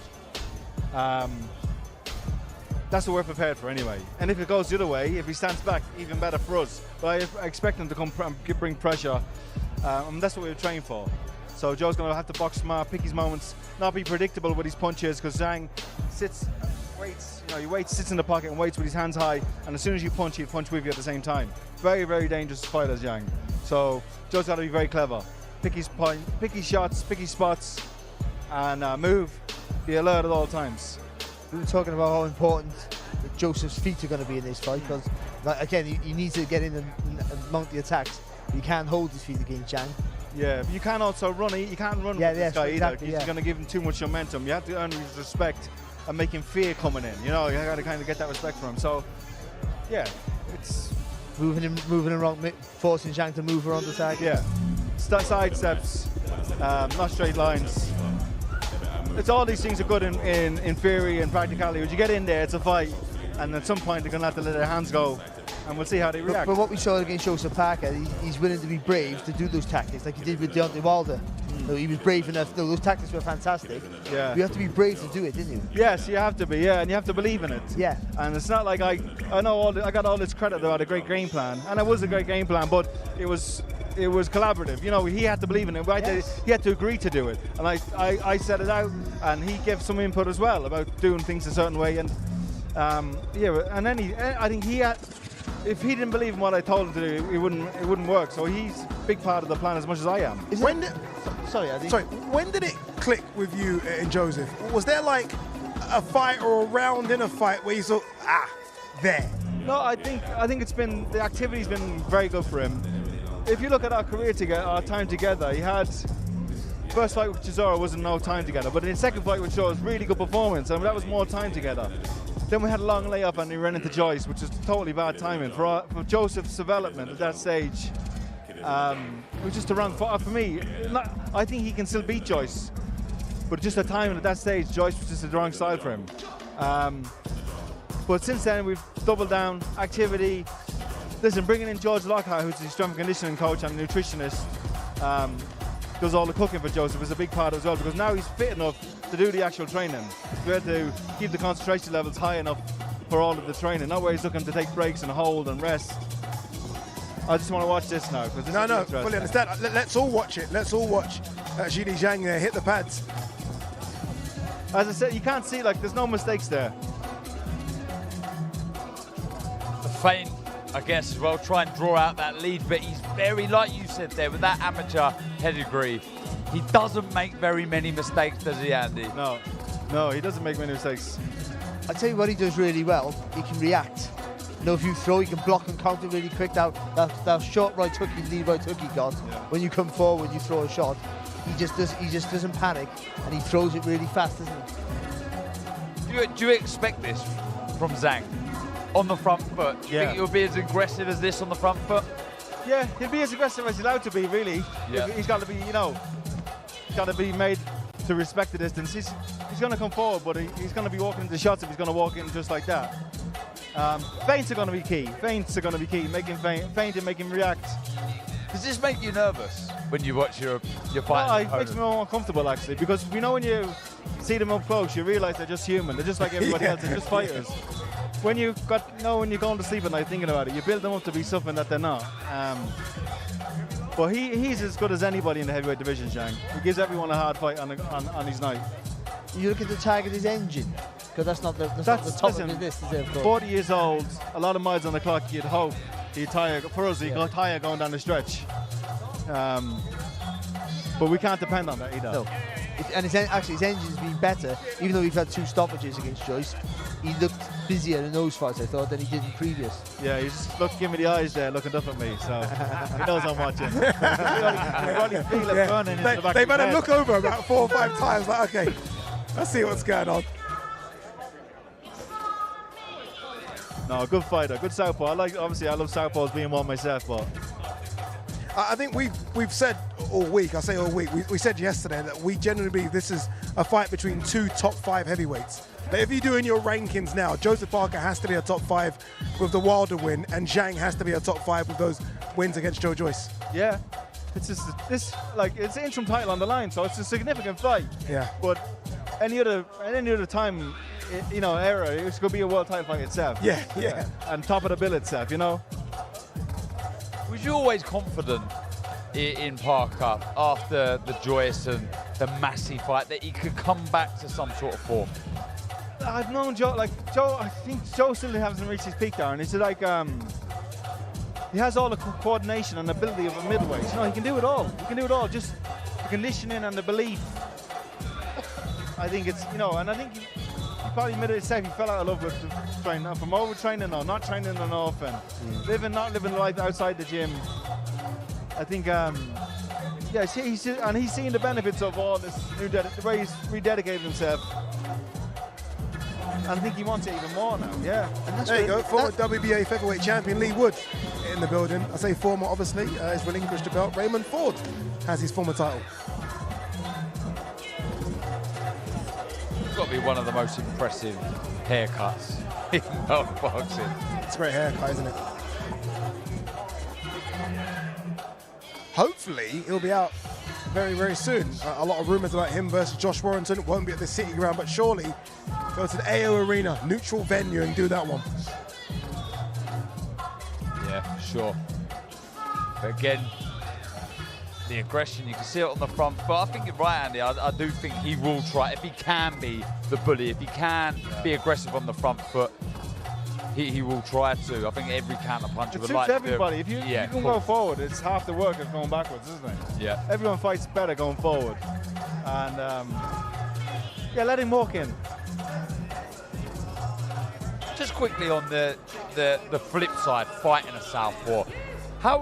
Where do you like the front foot position? There's a lot of talk having it on the outside, but what do you work on? No, I never made an issue of it. Like everyone said, get your foot on the outside of a southpaw. I would also, as a southpaw, I'd like to be on the inside a lot of times because you can land different shots and it gives you different openings and different angles. Being on the outside of a southpaw doesn't. Listen, it's not the be all and end all. Well, I can see a lot of openings now from Zhang when he's walking forward like that. Let's hear it for the Uppercut to the body world from Parker. champion. Uppercut to the body. Watch it. Andy, appreciate it, my brother. Good luck on Friday, Andy. Thank you very much. See you soon. See you soon. I like that. That was almost a very good insight of a trainer watching what his fighter's going to have to come up against on Friday. Well, it showed the confidence that he has because again, you can see he's watching, and you know when you say, you know, are you a bit nervous? But he didn't look nervous. He looked like, yeah, that's what I thought I'd see. And I can see now the way he angles his body. You can see the body shot. When he's trying to close us down, pressure us with the feet. He was watching it there when he was just on the pads. He's just moving forward. You know, he's angling over to the left, and there might be a body shot to play. So he's technically very good, obviously, Andy Lee. That's why he's good at his job now. But it's, yeah, he looked a very confident trainer, and that reflects in the fight, of course. Tough task, isn't it? I mean, and he knows that as well. And when you go that high up in the world rankings, it should be very, very tough. Yeah, because you're on the cuffs of something very, very big, life-changing. You know, I asked the question then, do you get nervous watching this? Because I got butterflies watching Andy, thinking, you know, there's his opponents, you know, his fighter's opponent there, shaping up, and it just brought back all the memories of fighting, and it really is a good fight, so intriguing, so many ways that this fight can be won or lost. Honestly, it's one of those, don't leave your front room. Sit down, watch that fight, because so much could happen. Yeah, so much indeed. I was just about to cut across Barry there. Apologies, Barry. Just because Olivia Bazaglo is ringside with Julie Zhang. I am. Thank you so much, Addy. Julie, you looked good. Are you feeling good? Yeah, I feel very, very good. Yeah. And how have you enjoyed this experience? You got a nice reception coming in. There was loads of fans. It feels like there's loads of fans here just for Julie Zhang for this fight. 感觉很多球迷专门为你来的，是不是？是，因为3月8号我和霸哥将至主场。Yeah. That's true. I believe I'm the main event with Joseph Parker. I think you are the main event, Julie Zhang. Everyone here loves you. Have you got one last message for Joseph Parker? 有没有最后跟Parker 说一句话的？ I'm ready. Park, let's go. Don't need to translate that one. Ado, back to you.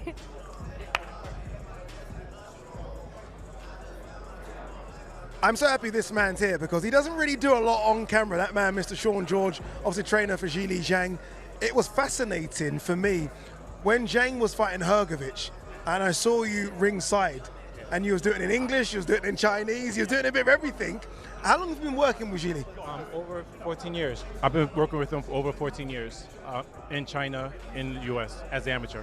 Yeah? And professional, yes. I've openly said that I think, look, I can make an argument. Obviously, look, Fury and Usyk, 1 and 2, just because they're title holders.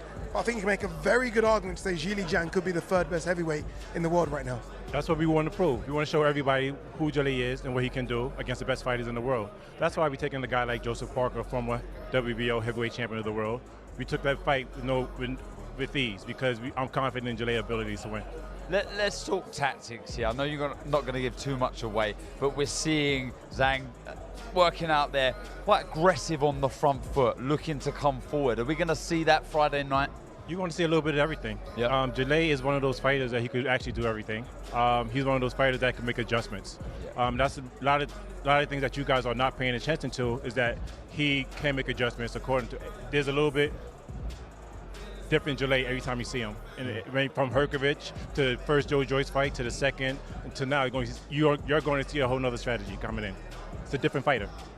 What I find impressive about Zhang is how quick his reactions are for such a big fella. I know he's technically good because he had that great damage in schooling, but how quick his reactions are, especially with our lead right hook. In my opinion, Jalay is he's well schooled. He's athletic, big man. He can move around much more than much more than he leads on as well. He's not one-dimensional. He doesn't just come forward. He does a lot of things in there. He can work the body. He can work the head. The game plan for this fight is just keep making adjustments according to. But we're going to do what we want to do. Nobody's going to stop us from doing it. We bang on everything till he folds. Obviously, it's a team effort, and what we have seen with Gilles is the cardio has improved a lot. I think the Jerry Forrest fight, we saw the gas tank ran empty very quickly. Maybe little Was parts. it that fight? The Jerry Forrest fight? Yes. I thought maybe the gas tank ran empty. Yeah, that was yeah. Yeah, I think that's fair. And I thought the Hrgovic fight won, but there were certain parts in that fight where he maybe took his foot off the pedal. The gas tank against Joe Joyce in both fights was full, very full. How have you worked on that? My question to you is, do you think Hrgovic is a good fighter? Very good fighter. And he's a good puncher. Yeah. Right? Yeah. Nobody wanted to fight Filip Hrgovic. That's a tough fight. You know, It's a fight, Hrgovic, I thought it's a fight I said that Zhang won. Yeah, I believe he won. I believe Jalay won as well. You know what I mean? But everybody's acting like Jalay got tired. Hrgovic is tired as well. True. He was confused as well. It was a tough fight against two top contenders going in there and banging it out. You know, everybody talk about the last 4 rounds of that fight, and like Jalay is the only one who got tired in there. Hrgovic was tired too.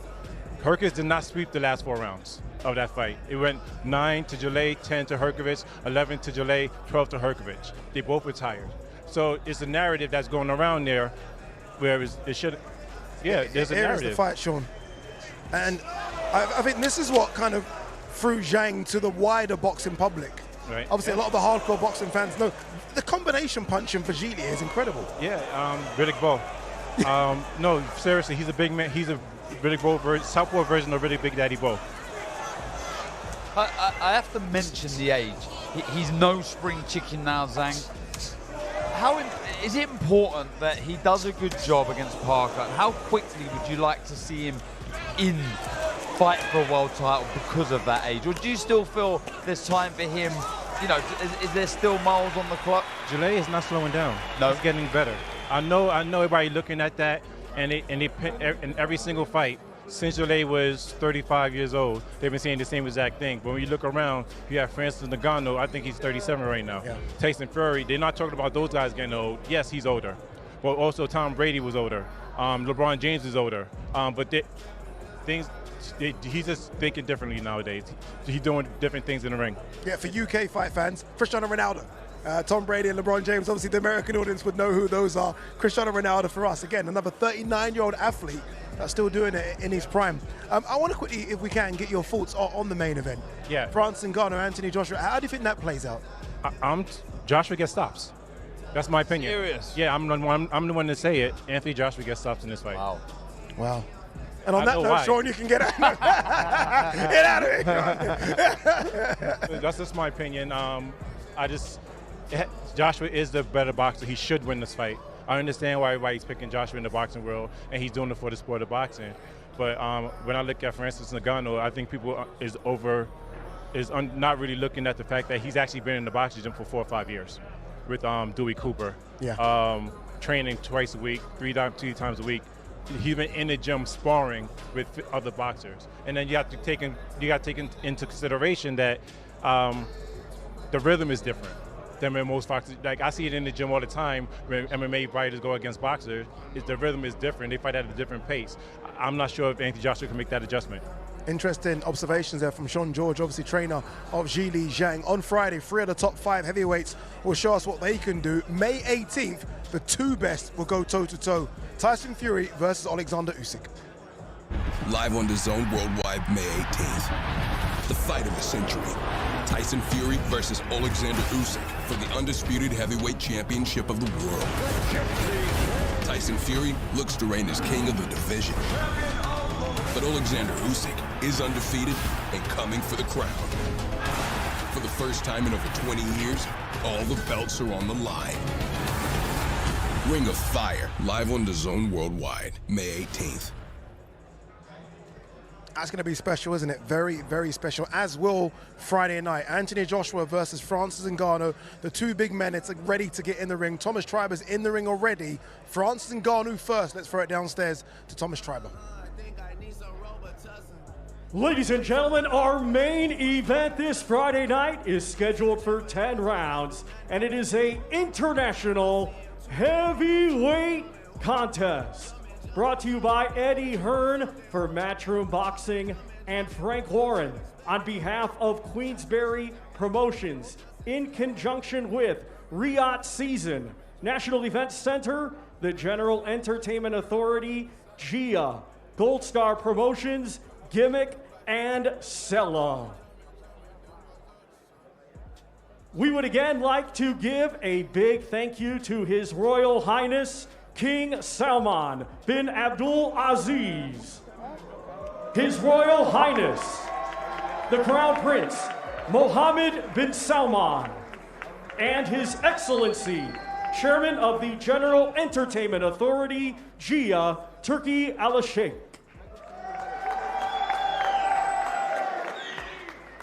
Let's first welcome to the ring from Cameroon. He is the lineal MMA heavyweight world champion, Francis the Predator Ngannou.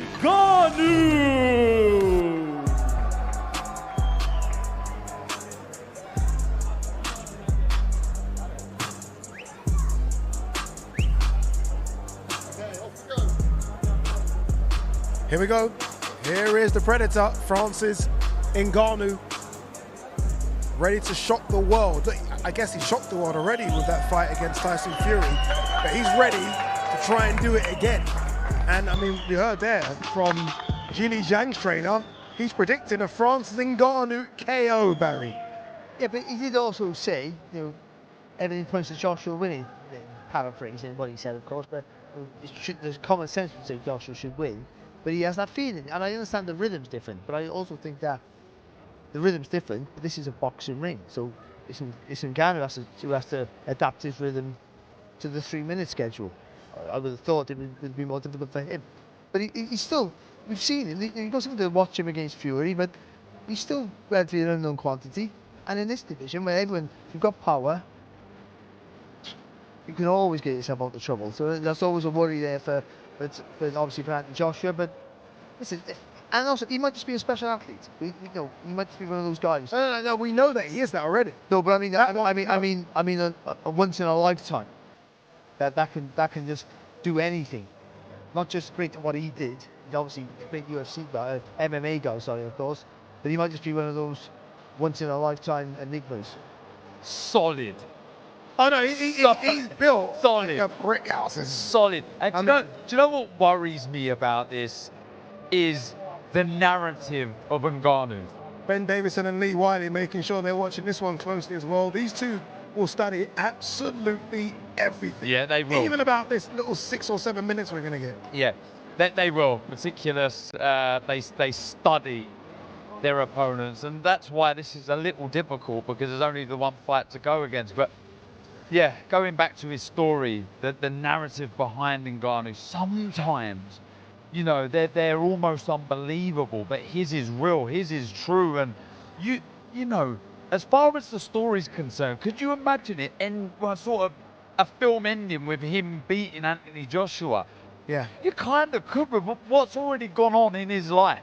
It's remarkable. He's up against it. When you said it like that, almost like a Rocky movie type thing, it does end with him winning, doesn't it? But it is like a film already. Yeah. It really is. Yeah, it doesn't need any extra chapters. Well, this could be the sequel. But I know when you look at Joshua and you go, he's a unit, isn't Joshua?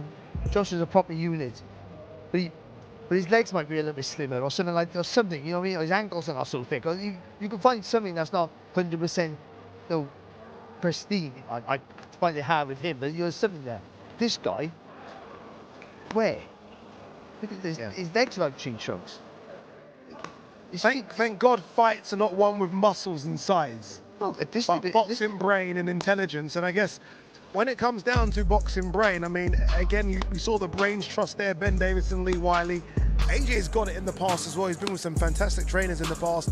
Some might say it's overkill, but you take a bit from every trainer, don't you? Yeah, absolutely. Rob McCracken, Robert Garcia, Derek James. Another string to your bow. It could be an overload in information, but for me, it looks like he's taking it all on board, Anthony Joshua. I think speed is massive here for Anthony Joshua. He really needs to use that, be smart, plenty of feints. You can see he's definitely got an advantage when it comes to speed. And obviously that ring IQ, that boxing know-how. You know, he's been doing it for an awful long time. He knows how to win big fights in a boxing ring. I have to say though, there's just something in the air. Something special is going to happen on Friday night. He can't allow Ngannou to take the centre of the ring like he did against Fury. So he has to take that centre of the ring and dictate that space. I don't mean he just has to go 100 miles an hour towards Ngannou and get too close and engage in a firefight, but he has to take the centre of that ring and force Ngannou to move his legs more than he did in the Fury fight. Because even though the Fury, he wasn't sure about his engine looked really good, but there was never really a moment where Fury upped the pace too much for him. So it was never an uncomfortable pace, and if he would have done that, then we would have found out what he was like. Because if you make a fighter panic, the breathing changes, and then all of a sudden, or if you make a fighter use make those big tree trunks legs that he have, move around the ring, and you take the centre of the ring, he might tire quite quick. You were just wincing then. I looked at you, you looked at me, and we both kind of winced when we saw those body shots go in, and it was power in both hands as well. Obviously, he's a big guy. I think we know he can box now as well. We didn't really know what to expect against Tyson Fury.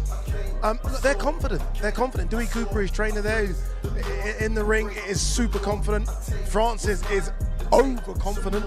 Well, as Darren was saying, the life he's had, this is not scary for him.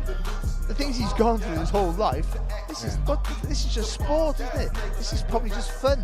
The trials and tribulations he's had, you wouldn't wish on anybody. So what's this for him? And when you take pressure away from a situation, it makes it that much more enjoyable, and you can go in there and just express yourself. There is no pressure on this man, only pressure that he puts on himself. Anthony Joshua has to be a huge favourite, so he goes in there and just worries about himself. Go in there and do your thing.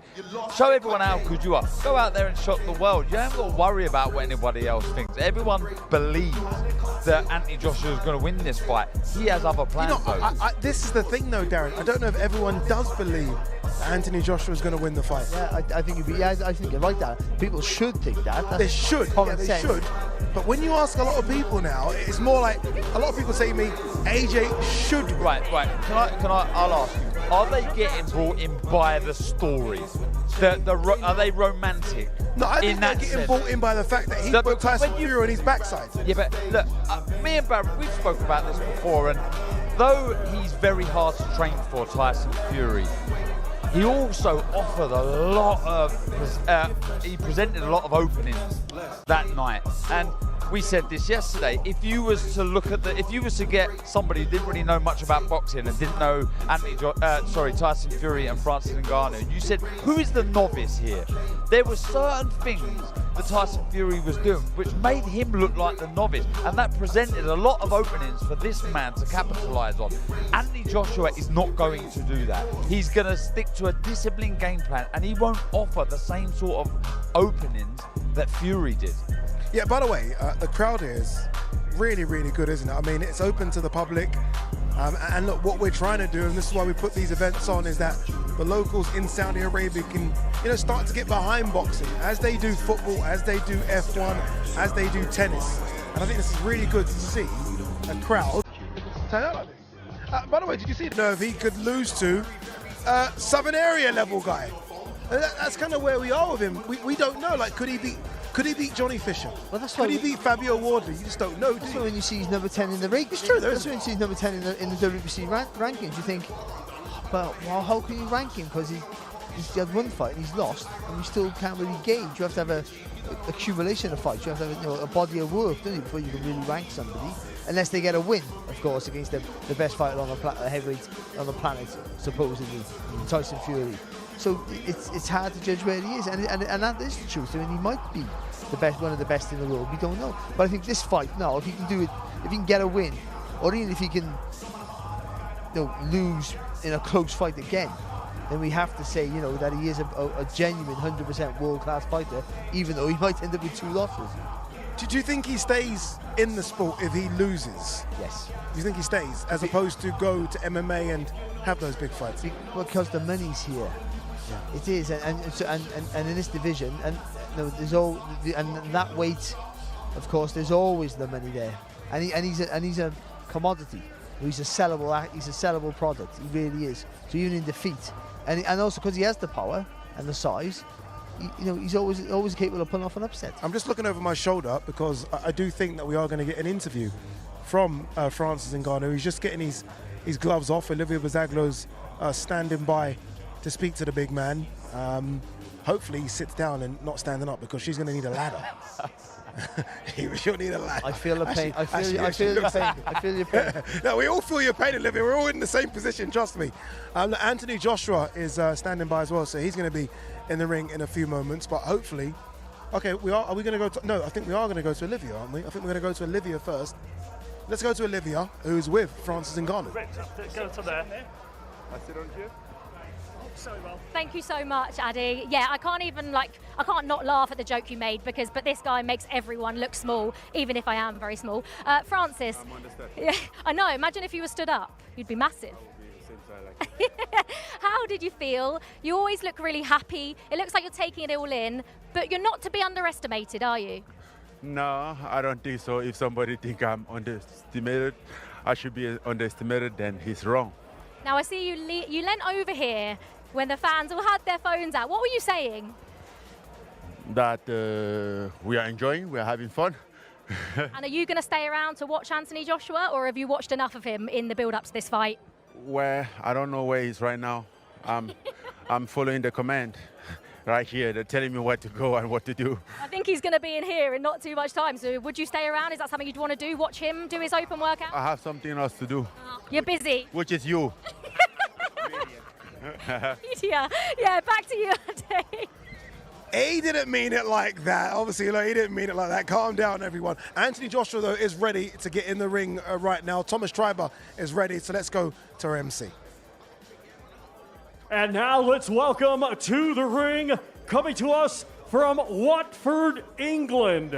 He was a 2012 Olympic gold medalist, and now as a professional, he is the former 2-time unified heavyweight champion of the world, AJ Anthony Joshua.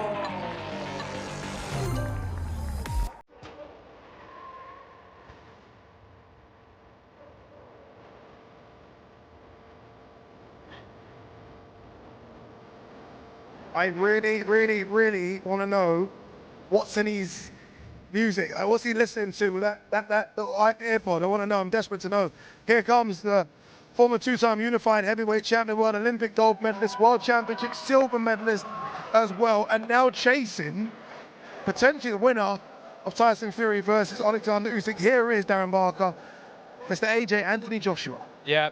Looking focused, looking switched on. Looking in shape. Looking in shape, he really is. He knows the task in front of him. It's an odd one, it's a different one, but he knows it's a challenge, and he knows it's one that he must win if he wants the winner of the Fury-Usyk fight. A lot of pressure on this man here, completely the opposite to his opponent, Ngannou. This man must win, and he must win looking good.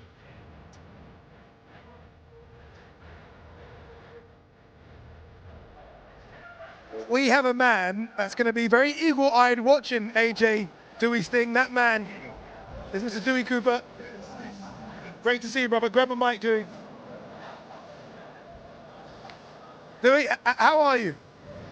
How are you, Dewey? Ready? Excited? I'm terrific, man. Another day at the office. We already did this 5 months ago. We kicked off Riyadh season with the Tyson Fury fight, and we're going to close the show on March 8th.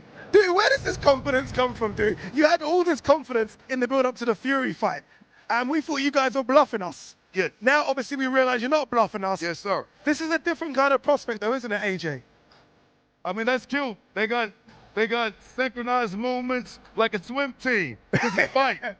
This is fighting. Remember that, guys. We can get theatrical, we can get dramatical, we can make it real fun. But at the end of the day, Marche, this is going to be a real fight. And I got the guy who's going to win it. And tell me, how does he win it? He can win it in several different ways, gentlemen. He don't have to just maul and brawl. He can box with them. He can go 10 rounds and get it. But you know, at some point, that power is going to land and he's going to go down. That's the objective of this fight. You've no doubt. Simple as that. No doubt. Is it important for Francis to take that center of the ring so Anthony can't push him back? Yeah, theoretically, Joshua, if he gets comfortable, he's one of the best in this era for sure. You've seen that in the Otto Wallin fight. Much too comfortable, guys. Was it because he's really that guy, or was it because he's with a familiar foe? I don't know. We'll find out in 2 more days, though.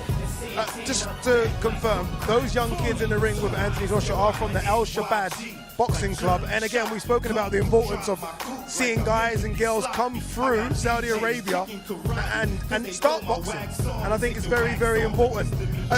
Francis Ngannou is just to my right. He looks so much more comfortable now compared to the Francis Ngannou we saw in the lead up to the Tyson Fury fight. How much boxing has he done between after the Fury fight and now? He did some boxing, but he was at home in Africa visiting his family after the Tyson Fury fight. The moment Joseph Walker upset Deontay Wilder, he made that initial move to get this fight going. Don't get it confused. Francis wanted this fight. He made the move first. He's comfortable. He was comfortable for the Tyson Fury fight because all us in boxing forgot about one thing. He's a champion, man. He's a world champion in mixed martial arts. He defended his world championship on one leg, you know, so yeah. He's the real deal. He's the real deal. He's been through adversity. He's been through injury. He's been through obstacles. He's been through people not believing him. He's been through homelessness. He's been through extreme poverty that is. And now, there's one guy standing in his way for an ultimate destiny, ultimate goal. That's having a chance to fight for the unified belts of heavyweight boxing, man. It don't get any better than this. There's no way. There's no way he can stop us. He cannot stop him. Because this is something that's destined to happen. This is the storybook. And this is going to be one more great chapter in that storybook. Dewey, obviously, look, boxing and MMA, any fighting discipline, really that into his game plan, from the transition from MMA to boxing. Not long, because I've been training, Francis, in mixed martial arts. I'm his striking coach. Guys, I'm a world championship winning boxing coach. People better put some respect on my name. Think of some MMA guy. I've been doing boxing way before this MMA thing. So, he's been boxing like twice a week for years. It was just, for a real boxing fight, we can do all boxing 6 days a week. And that's why you're seeing that huge increase in his ability. He's an athlete, he's strong, he's passionate, and he has belief and confidence in himself. And with those attributes, it's gonna be hard to defeat. Dewey, I will say this, you said that people need to start putting respect on your name. The respect is there now, Dewey, because you're doing a fantastic job. I followed you for years in MMA, doing a fantastic job now in the boxing world as well. Congratulations. And it's not about a self-declaration for me. I don't care if they do or don't. I'm just saying, Francis has been boxing a long time. No one thought he could get to this level. He did. He's been calling Tyson Fury out in all the top boxers for 3-4 years. You know, so this is nothing new. This is nothing astronomical to him. In his mind, he felt he's already won. And a man with confidence and who knows he can do it, it's going to be hard to topple. We'll see if this is the guy to do it. Olympic gold medalist, 2-time champion. Can you do it? We'll find out in a few days. And on that, what better way to close? Anthony Joshua has finished his media workout. Dewey Cooper has completely convinced a lot of people at home that Francis Ngannou is going to get the job done. Make sure you tune in on Friday, live on DAZN. Scan the QR code. Go to DAZN.com as well to make sure you don't miss out. We've had the grand arrivals. We've done that, right? We've done the media workout. As Dewey goes, before we wrap the show, Ben Davison's going to go in. Dewey? Thank you, guys. Thank you.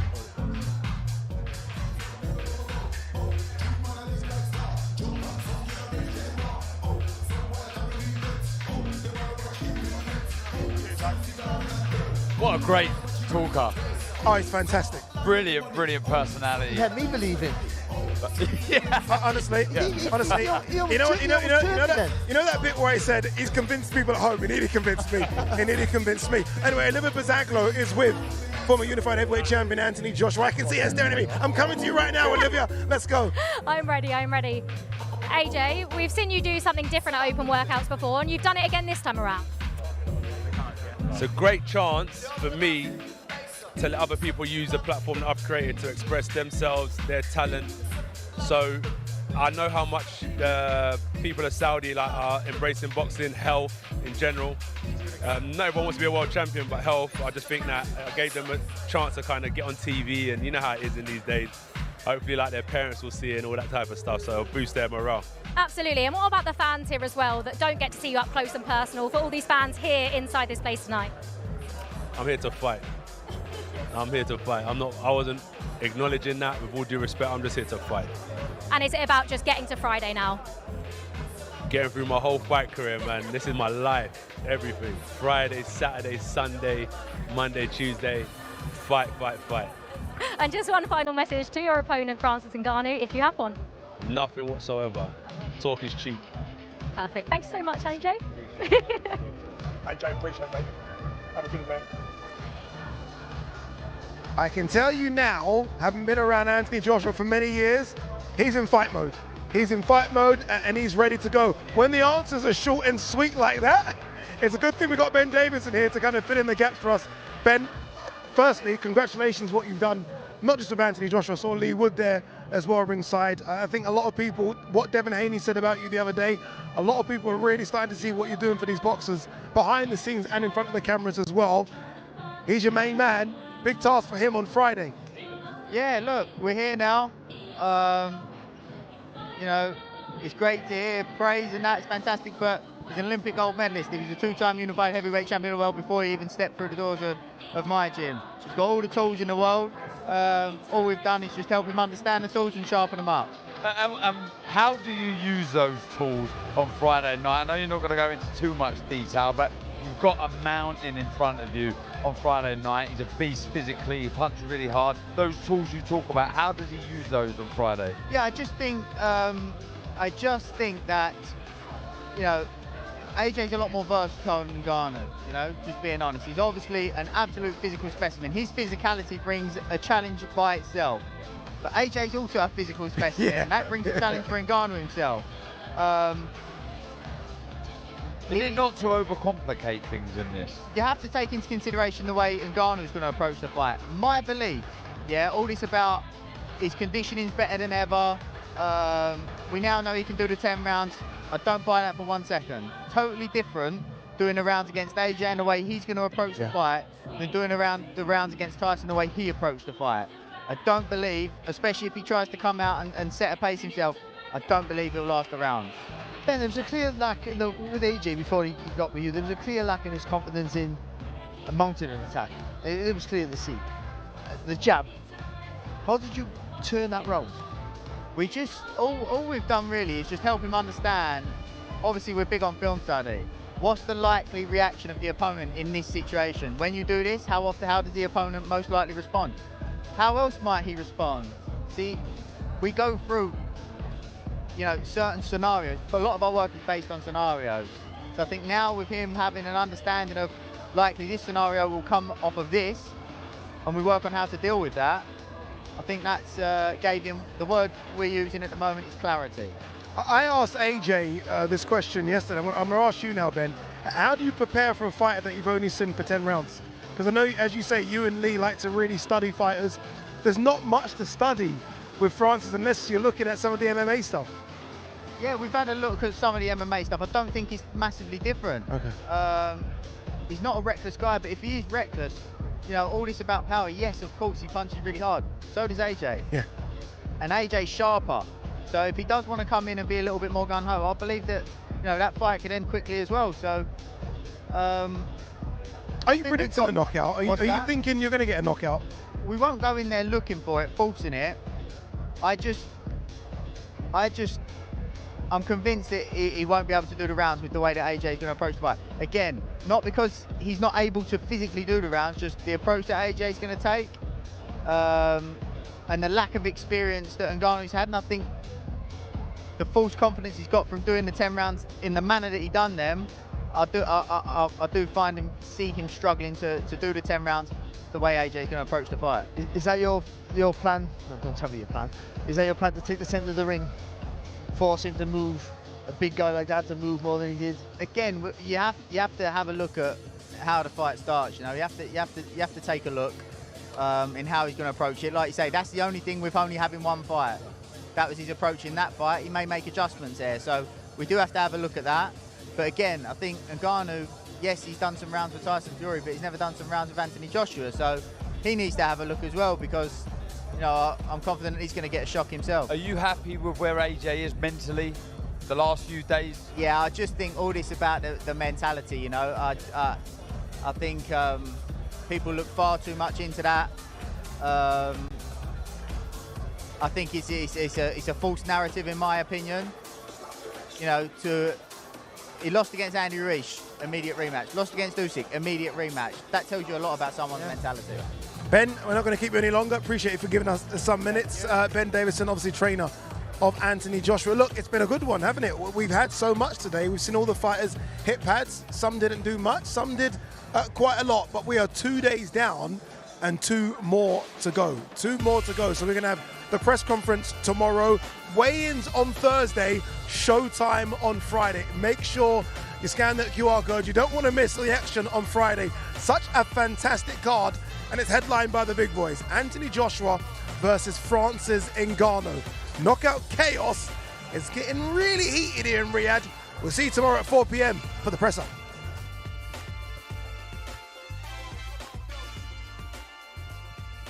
Live on DAZN worldwide, Friday, March 8th. Joshua versus Ngannou. His earthquaking power shocked the world. The left fury floored. Big shot from Ngannou. Now back into the ring. He seeks to knock down and knock out. But AJ is back. The pursuit of 3 times world champ is on. It's all to fight for in knockout chaos. Live on DAZN worldwide, Friday, March 8th.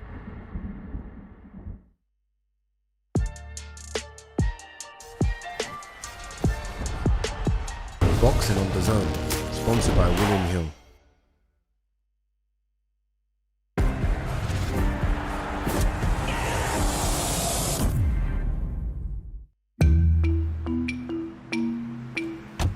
Oh, that's a beauty. Yeah, the fully electric MG ZS EV. 273 mile range, 7-year warranty, fast charging, and you can control it with an app. Oh, fancy. And all the standard? Yeah. No.